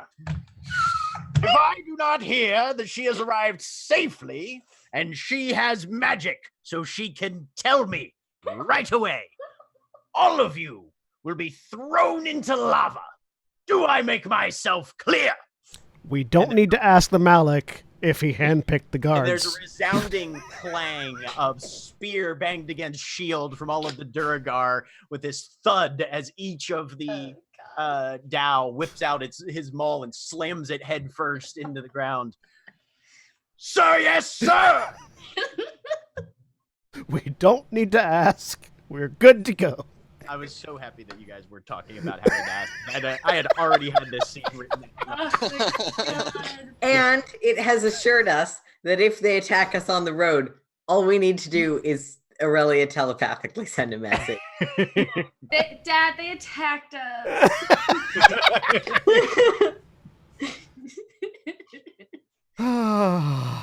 It's so good. It also means we need to send a message to the Malik that I we can- arrived safely, so that he doesn't just leave murder Jinx. all of them.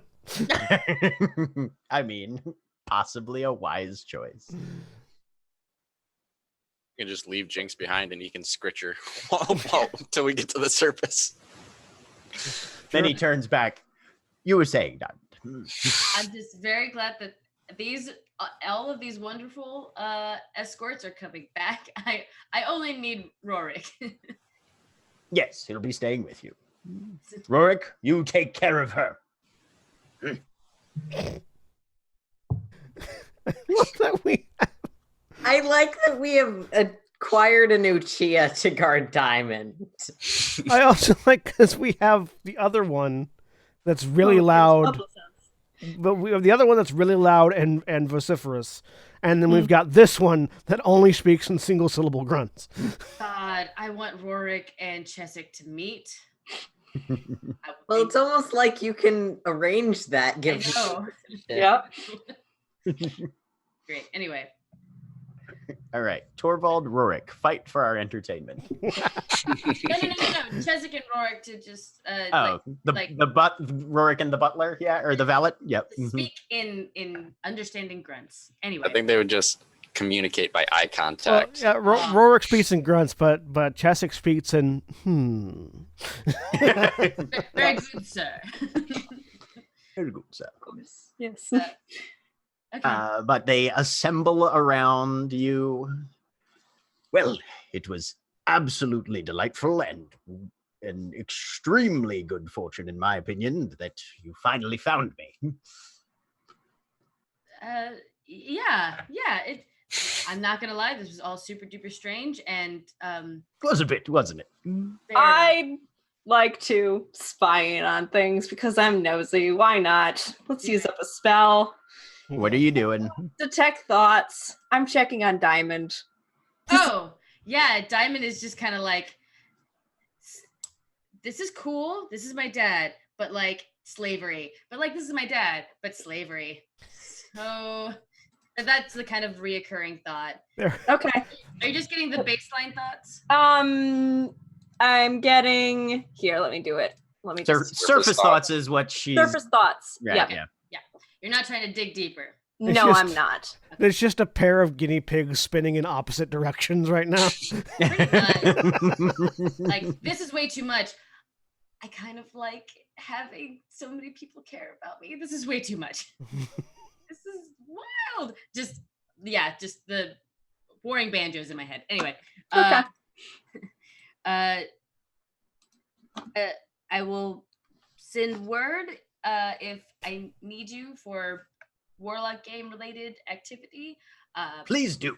Besides that, though, if I were to do my own study down here at some point, I will let you know when I can do that. Splendid. We'll look forward to your return, first descendant. I can't wait to see you again, Dad. Let me give him a hug. He'll hug you back, give you a kiss on the cheek. Which he's still he's back into like big Dow form now, so he sort of has to kind of bend down and Diamond slaps one on him as well. Like if he's too tall, she would have just been like, Like tagging Very a well. sticker. yeah. May the elements guard your travels. I am being guarded by the elements, whether I want them to or not. He kind of gives you a look at that, like, well, that's a really weird way to put it, but okay. It's a warlock thing. And we wish you victory in the game. And there's immediately a marching drum cadence Oh boy. starts from Okay. somewhere in the little battalion.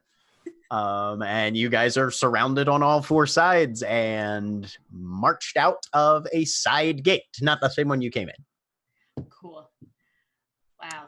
anything anybody is planning to do on the first day of travel. I am making sure that I have a lit torch with me because I still Okay. haven't revealed to anyone that I can see in the dark, and I'm keeping that charade up until we're not surrounded by enemies. If there seems to be someone who is a leader or like the person organizing the watch order, at some point Zoe will politely ask, just so we know for our own schedule, roughly how long does this route take to get to the surface? If we have favorable conditions and don't run into anything too dangerous, 2-3 days. That's in line with how long it took us to get down, right? I don't remember where we are in the schedule of like if I'm going to be late to the party. I feel like Aurelia would probably know. You had a week to family dinner. Okay. We spent 3 days getting down, 3 days in Drow, or 2 days getting down. No, you spent three days getting down. Okay. You got This is into our third day with the Drow. Yeah, so it's been 6 days. Okay. So if you can get back in 2 days, you will just make it. Okay.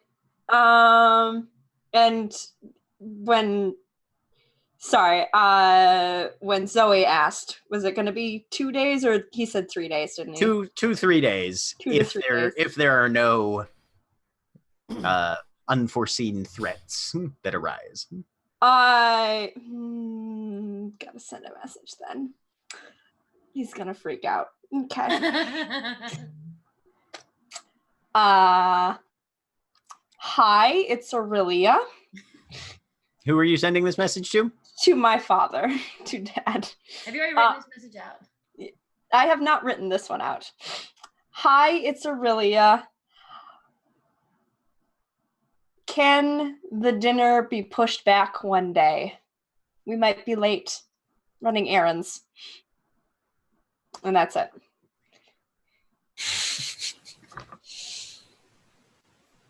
Well, dear, I have everything prepared, but if you can't make it, I can see if your siblings don't mind eating at home one day further. Can you bring me some water from the kitchen, please? Done. You cut out after water. I'm not in the kitchen. Oh, wait, you're doing message, not sending. Sorry. Yeah, sending. Oh, it's sending. I'm not in the kitchen.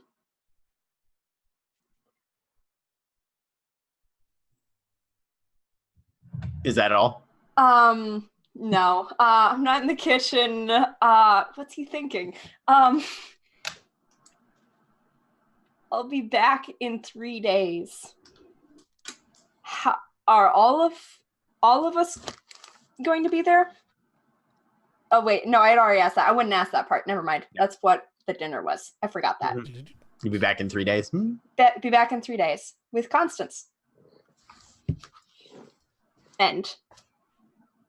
You sound like you're in the kitchen. Relia, where? What's going on? What is going on? And that's where he cuts out. Yep. Just okay. I like that in his brain sounds like in the kitchen. Yeah. It's not real. It's good. Not doing his best. No. But over that day, you learn that the commanding Dao who's leading this expedition / escort, his name is Ascari. I'm sorry? No, Ascari. Sorry. Had to do it. Had to do it to him. And the first day passes uneventfully. You make pretty decent progress from what you can tell.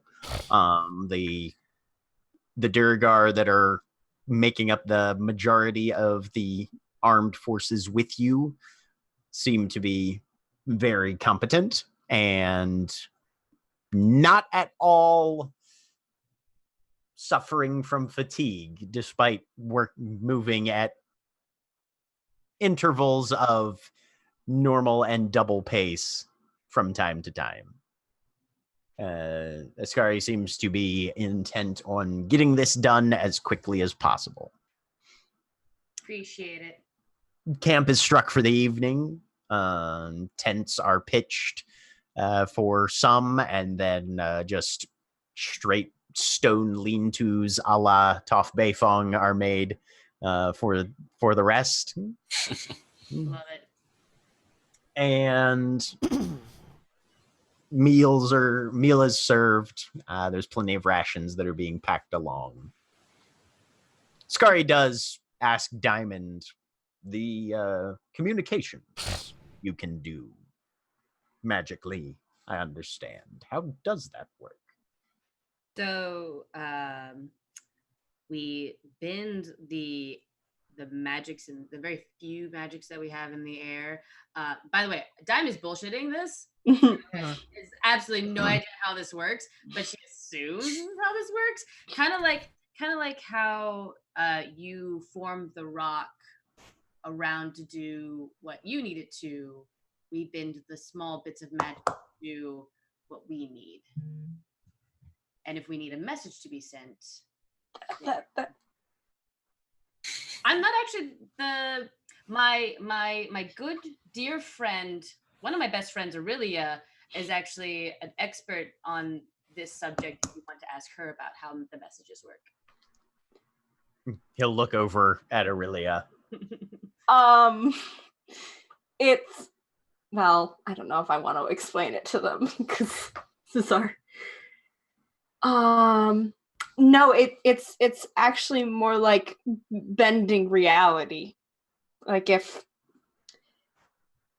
so, normally you talk through the air. This is just bending it and compressing it. So you compress the air. Yes, and then just talk through it, and you hear it. That seems like if you're compressing the air, you would only be able to talk to people that are closer to you rather than... It depends on which, there are different degrees, but this is more like folding, like a sheet. The bending reality part comes in when instead of the air going through the air, it goes through regardless of distance. Stone. Ah.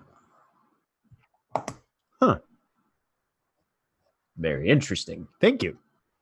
You're welcome. Elishard isn't saying anything, but he's very quietly trying to figure out how that works because he doesn't realize that they're just bullshitting. Diamond is trying to explain as best as he can, but she does not understand these at all. Aurelia is theorizing. She's been trying to figure out how magic works this entire time. This is her current theory. It matches with the kitchen incident. As I'm looking into it now. The kitchen incident. Yes. Fantastic. But you guys awaken the next morning. There's another day of travel. At some point along this time, there is a run-in apparently ahead with some level of undergress opposition. 5 of the Durgar come back carrying 2 corpses with them, all of whom and the survivors have some level of injury. They immediately are put towards the back of the squadron. Their wounds are tended to. The fallen are stripped of their gear, which is packed back, and they're the corpses locked in stone vaults. Basically, they just drop a chunk, put the corpse in, a surface over top, and then there's a little bit of a pause, and then everybody continues onward. They Camp. fight. Diamond asks, what did they fight? Or what was the opposition? Large rockworm. Grick, I believe. difficult to see, poisonous. The poison doesn't bother our Durgar very much, but still would have been bad to walk in on it without us knowing it was there. That's why we have the skirmishers out running front. Somebody like whispers to call. I think that's what we almost ran into that one time. Possibly. Ambush predator. No. Apparently the first one we lost didn't even know what hit him.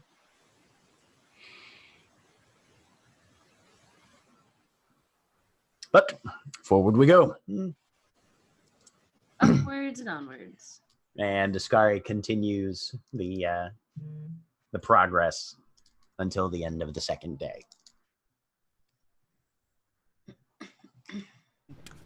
The camping begins, and everything seems still very routine as far as their procedure goes. This is a systematic kind of well-practiced cycle that they're going through of making as much progress with a destination in mind, going until they feel like they've started to degrade in their performance, and then resting. Cycles of watches are kept by the guards. It's very regimented.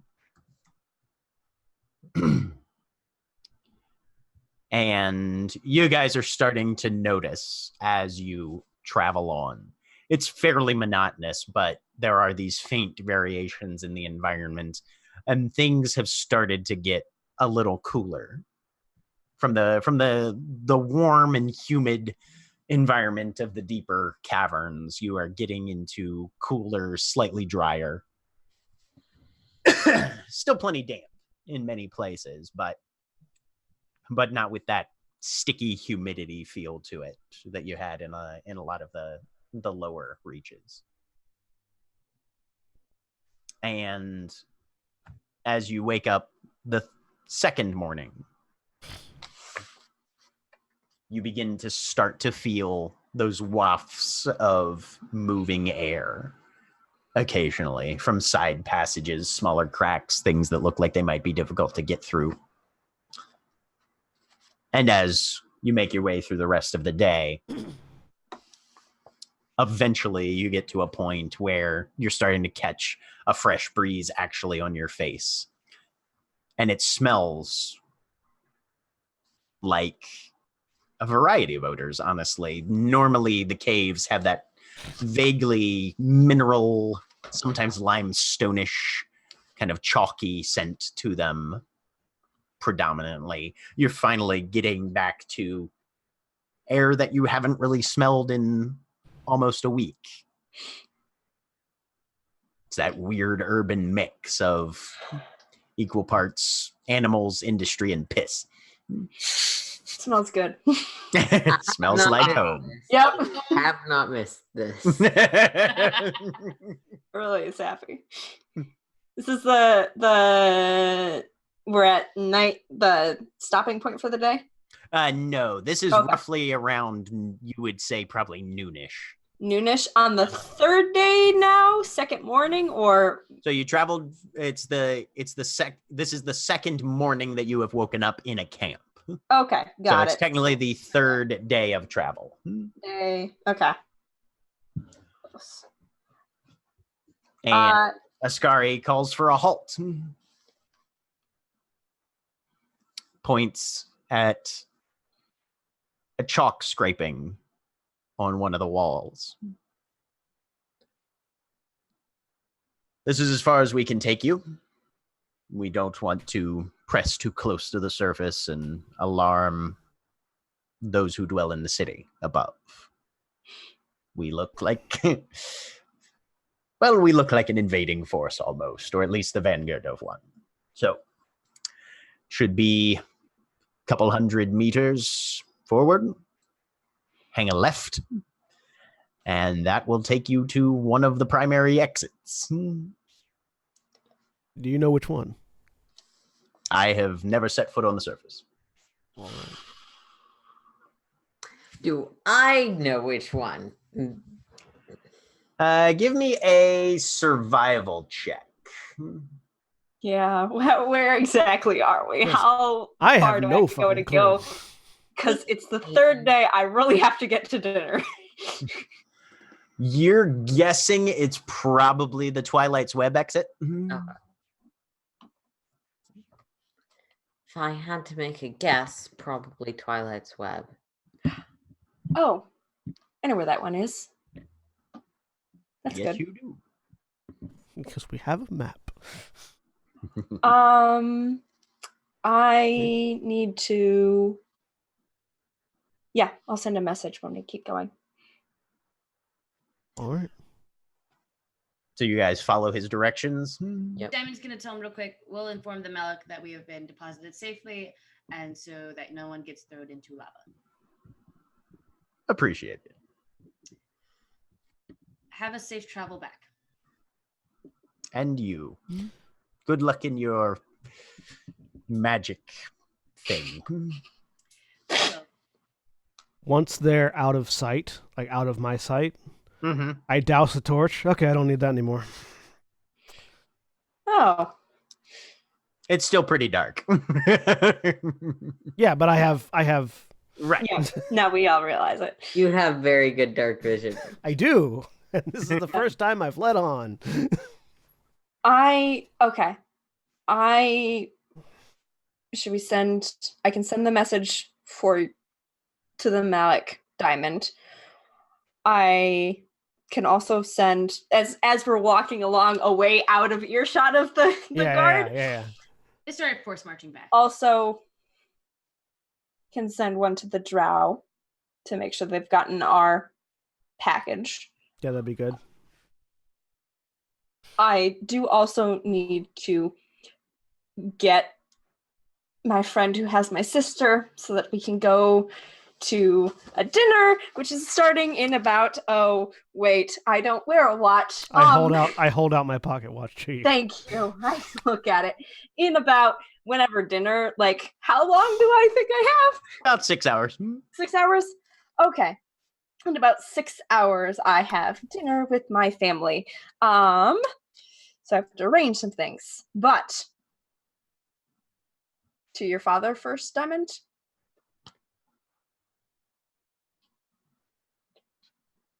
Can't hear you. Oh, sorry. They probably There have you at least like 2 days before they get back to the Dow territory. So he doesn't worry. Casting and walking is probably fine. That's true. We're not required. We can do a short rest and you can cast these things as well. I Yes. also want you to be able to send something to your dad if you're gonna be late. I've already told him a couple days ago. Then yeah, if you just want to let him know we made it safely to the surface, please don't throw anybody in the fire. Talk to you soon. That's it. That's it. I will send that verbatim. Okay. Does it come with a diamond says or no? It comes with a diamond says. Yeah, that's all she's gonna say. She's not ready to, like, Nikki would be like, love you, hearts. Diamond's not there yet. I don't think I've established. There's a response. Okay. Excellent to hear. Pass my affections to my daughter, and the blessings of the undergrass to her and all her companions. He was very glad. His affections and blessings of the undergrass. Well, yes, the undergrass blesses us all very much. Not all of us. If you can, we're working on it. Working on it. Plans are in motion. We're working on it. We have the technology. First, undergrass. We have the lineage, more accurately. Sorry, I'm just mostly excited to get out of here as I keep walking forward into the Yes, let's keep going. And then it begins to grow a little brighter as you see a long stairway rising in front of you towards daylight ahead. send one to the Drow Oh, Aaron just stepped away. But Aurelia would pass this by Zoe first to make sure like it didn't totally violate some international code of conduct, basically. Okay. But essentially, please confirm that you have received our end of the bargain and that the contract is sealed. To I can't remember who all the drow were that we met. There was a couple of them. Probably the one who was speaking to us most often. So, Okay. one of the ones who was on like the council when we had that big. Yeah, one of the matriarchs. Yep. Okay. So you send the message. The response is slower to return this time, but Yep. Eventually it comes back.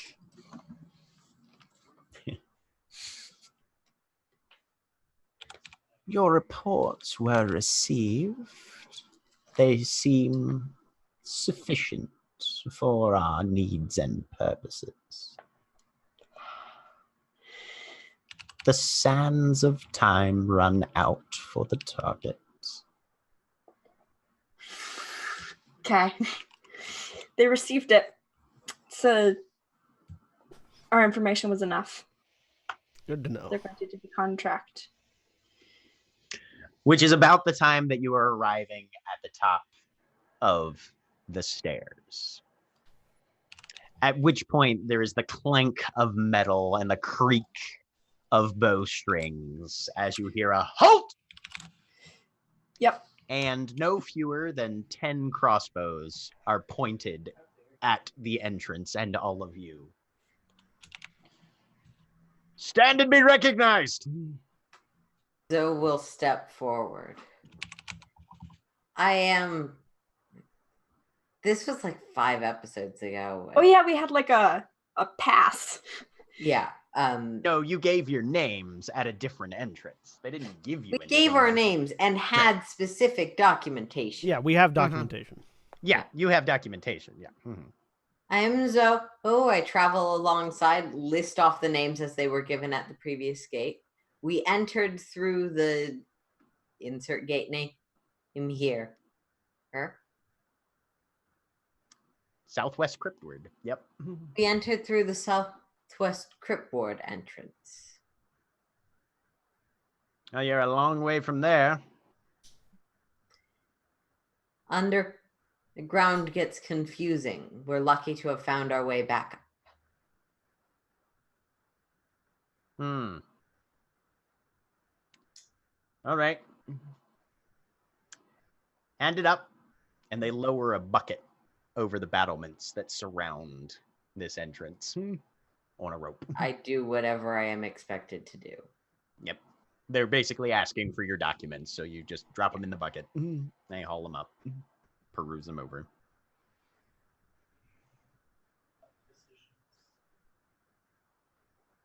We'll have to confirm you are who you say you are, so sit tight while we send a runner to Cryptwood. It's like, check. Go ahead and make an insight check. I also want to make an insight check to see if I could. I understand that like warders are strictly limited to their particular area, but I do have my medal that identifies me as a retired warder on me, and I'm wondering if that could serve as a quicker identification than them sending somebody up to Cryptward. So I guess an insight check if that would work. Yeah, you can make an insight check on that. Zoe, what are you trying to read anything particular, or just see if they're being honest, or what? I think it's mostly honesty. It's like, to what extent are they looking just to get this over with? To what extent do they need to send a runner, or are they just looking to arrest more people? At this point, you're pretty sure. I mean, you actually see through the what's it called, portcullis, the runner kind of take off. So they're obviously sending a runner somewhere. This doesn't feel like a shakedown, Okay. This feels like shit. Something crawled out of the undergrass. That doesn't happen much, and they definitely didn't come through here. No fucking way are we going to trust these people to be who they say they are. Elishard, you're pretty sure your warder's medal plus 2 copper could get you a mug of ale at a tavern. Okay, so nothing. I just wanted to see. Right, yeah, no. If at some point, my experience in enforcing the law that I get via my background as a warder will come handy. Yeah, no. Yeah, when you get arrested, they'll sit around and talk with you while you're in jail, and they beat you up. Stormways doesn't have an undergrass entrance, but even you know from your time working there that security here is probably tighter than almost anywhere else in the city. Yeah. Or that's what they think. It's very Right. cute. I'm just going to project an air of calm and slightly impatience, just so that, I don't know, maybe it'll help the people that are around me that might not be used to this. I sit against a wall and rest. Okay. At once. I'm snacking on Diamond- one of those black mushrooms that we got from down there. Diamond has had like 3 days of feeling like a fucking princess. She's probably holding her chin up and feeling a little self-important. You know how so feels. So an hour passes. 2 hours. Fuck. 3 What hours. is it going to take? I could have got there faster. You probably could have. Yeah, no, Cole says it out loud. She's like, I could have got there faster. I could have been Maybe. back. Yeah, maybe. Yeah, maybe. What's going on? We're About waiting halfway for through- confirmation. I know. About halfway through the 4th hour, you hear footsteps.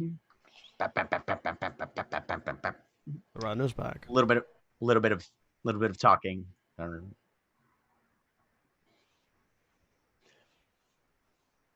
All right, Cripwood confirms you entered there, so no point in holding you anymore. Open the gates. With a rattle of chains, that portcullis rises. Those crossbows, about 3 of them follow you guys. The other 7 are focused without moving on the entrance there. You cross through. Welcome back to civilization. Bang! The portcullis falls back behind you. Bang! You're shot in the head. Southern hospitality, huh?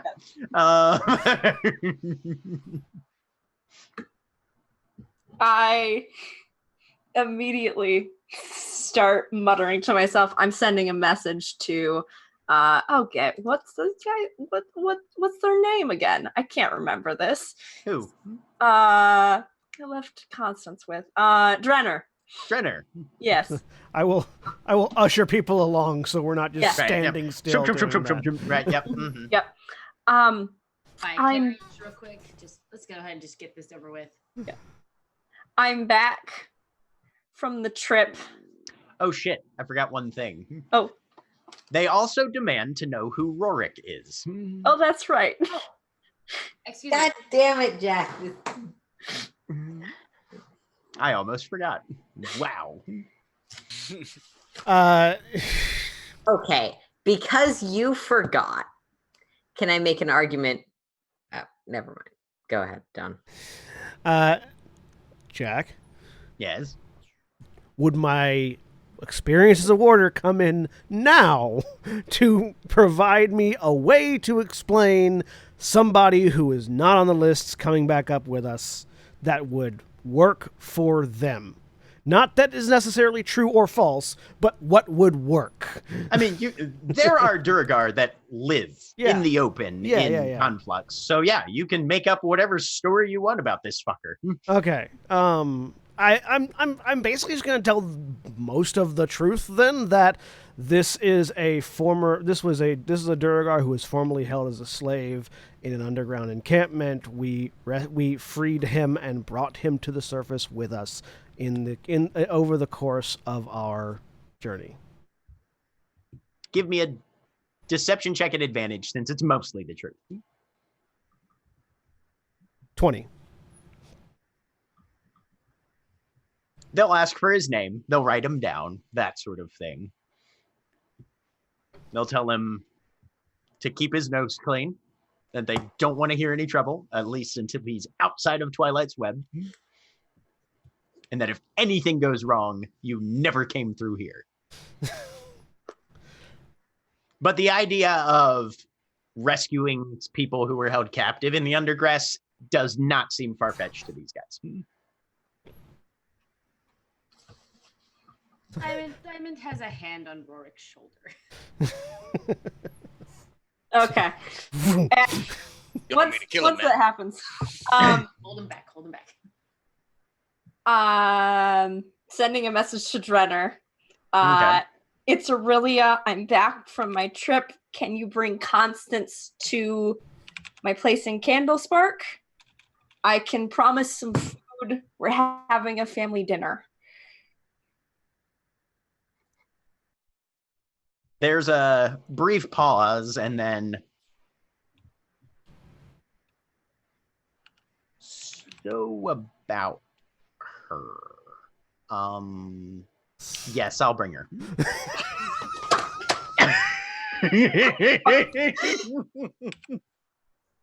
God damn it, Drenner. We'll send you back Get down and got. hire the Yangere for that guy. Get got, Aurelia. So most of you just feel Aurelia, just see Aurelia sort of silently spasm off to one side for a minute, and then breathe in a very sort of I'm intentionally calming myself down sort of way. Are Yep, you yep. okay, Aurelia? I'm fine. It's fine. That took longer than I was expecting it to. We're in Twilight's Web. I have to get to my apartment in Candlespark. I have a family dinner. Do you want to Did take any- a carriage? Might be a good idea. Also was gonna grab some food on the way to bring. Clothes. What? I didn't catch that. To get changed into your fancy clothes. Yeah, actually. Yeah. Do you all want to come with? God, yes. I was hoping you'd say no. Okay. I'm going to go with Wotan to retrieve the ship. Oh, that's right. There's so many. Oh, it's like we were. Woden, Cora, and whoever wants to can handle it. Yeah, Cora will go get the Yeah.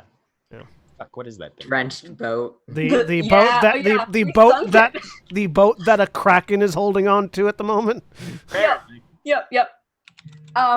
BT Dubs has a kraken in the river. Then yes, carriage. We should also stop and get some more food. I'll let them know that there's more of us so they can arrange another table. So I'll let someone else hail a carriage and I will call the dad again. All right, so the carriage ride for everybody is going to be 4 gold total. So I think this was said, but out of character. Diamond said yes. Is Aurelia just assuming everyone is coming, or? Whoever wants to. We've been in the Underdark for a while. We've been eating mushrooms and stuff. I'm fine. Mushrooms are good. And Cole's right. Cole is as enticing as the offer of food is going to be. He's not going to go. He'll meet everybody back at the Raven. Would I you almost like said- for me to come? If you want to, it's just going to be me and my family. It's more funny if just Diamond comes. I'm not insisting. Introduce Diamond to your family, so literally half of us can be courting her. See, there's only Now, one on the that's surface, I would eligible like right to now. formally So announce my intention to eventually court you. yeah. See, one of them has a partner already. I don't know.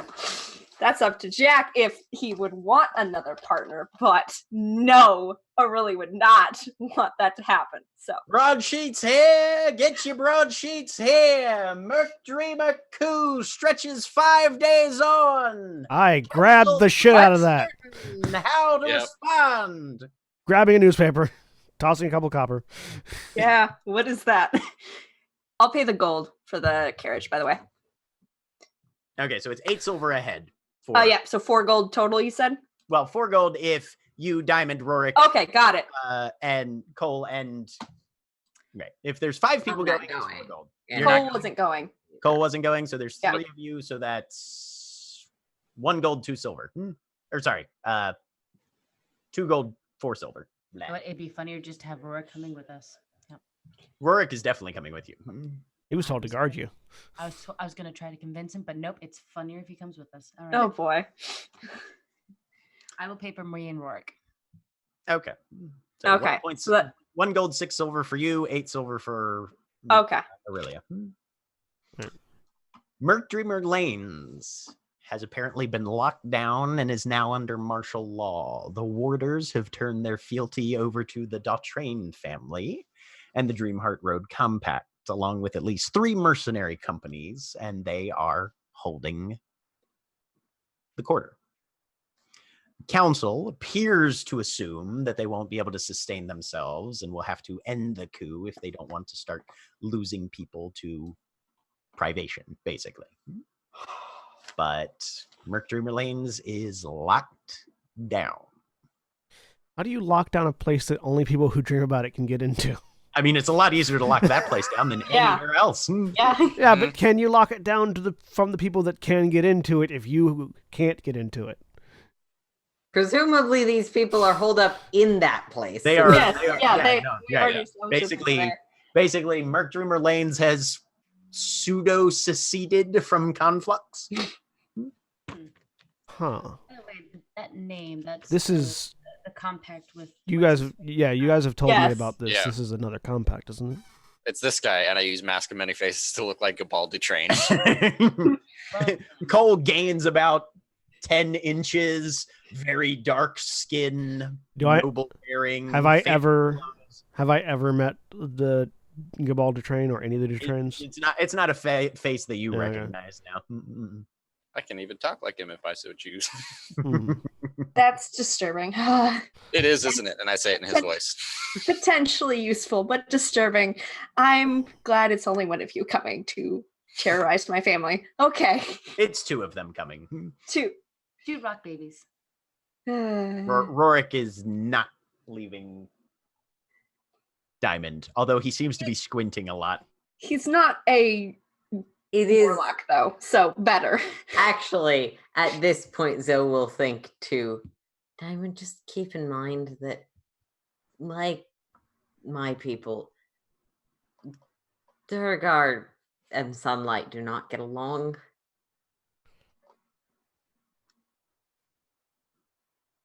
Just because responsibility and all that. Nikki, are you? I Can't hear you. I might be just quiet because Rob's Oh. behind me. Sorry. No, it's fine.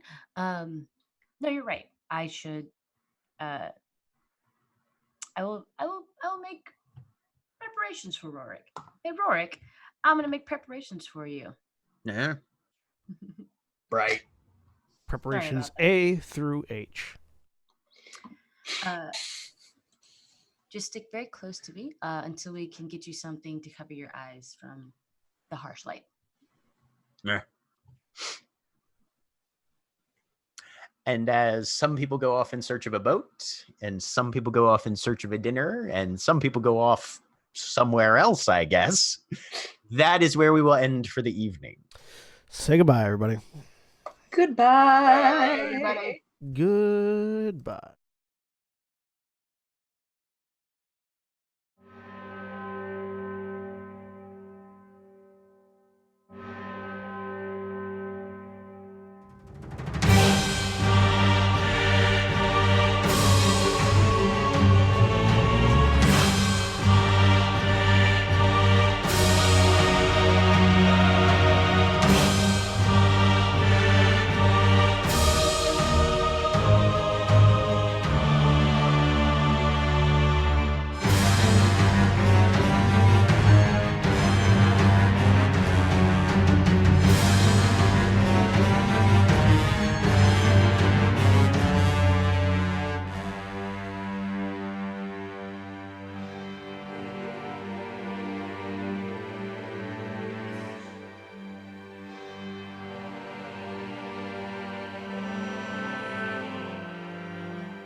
haven in a haze.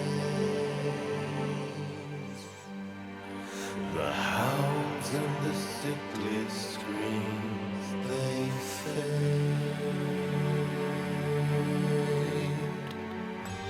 Their blood will guide your way. Embrace the changes and be consumed. Bleak bells that charge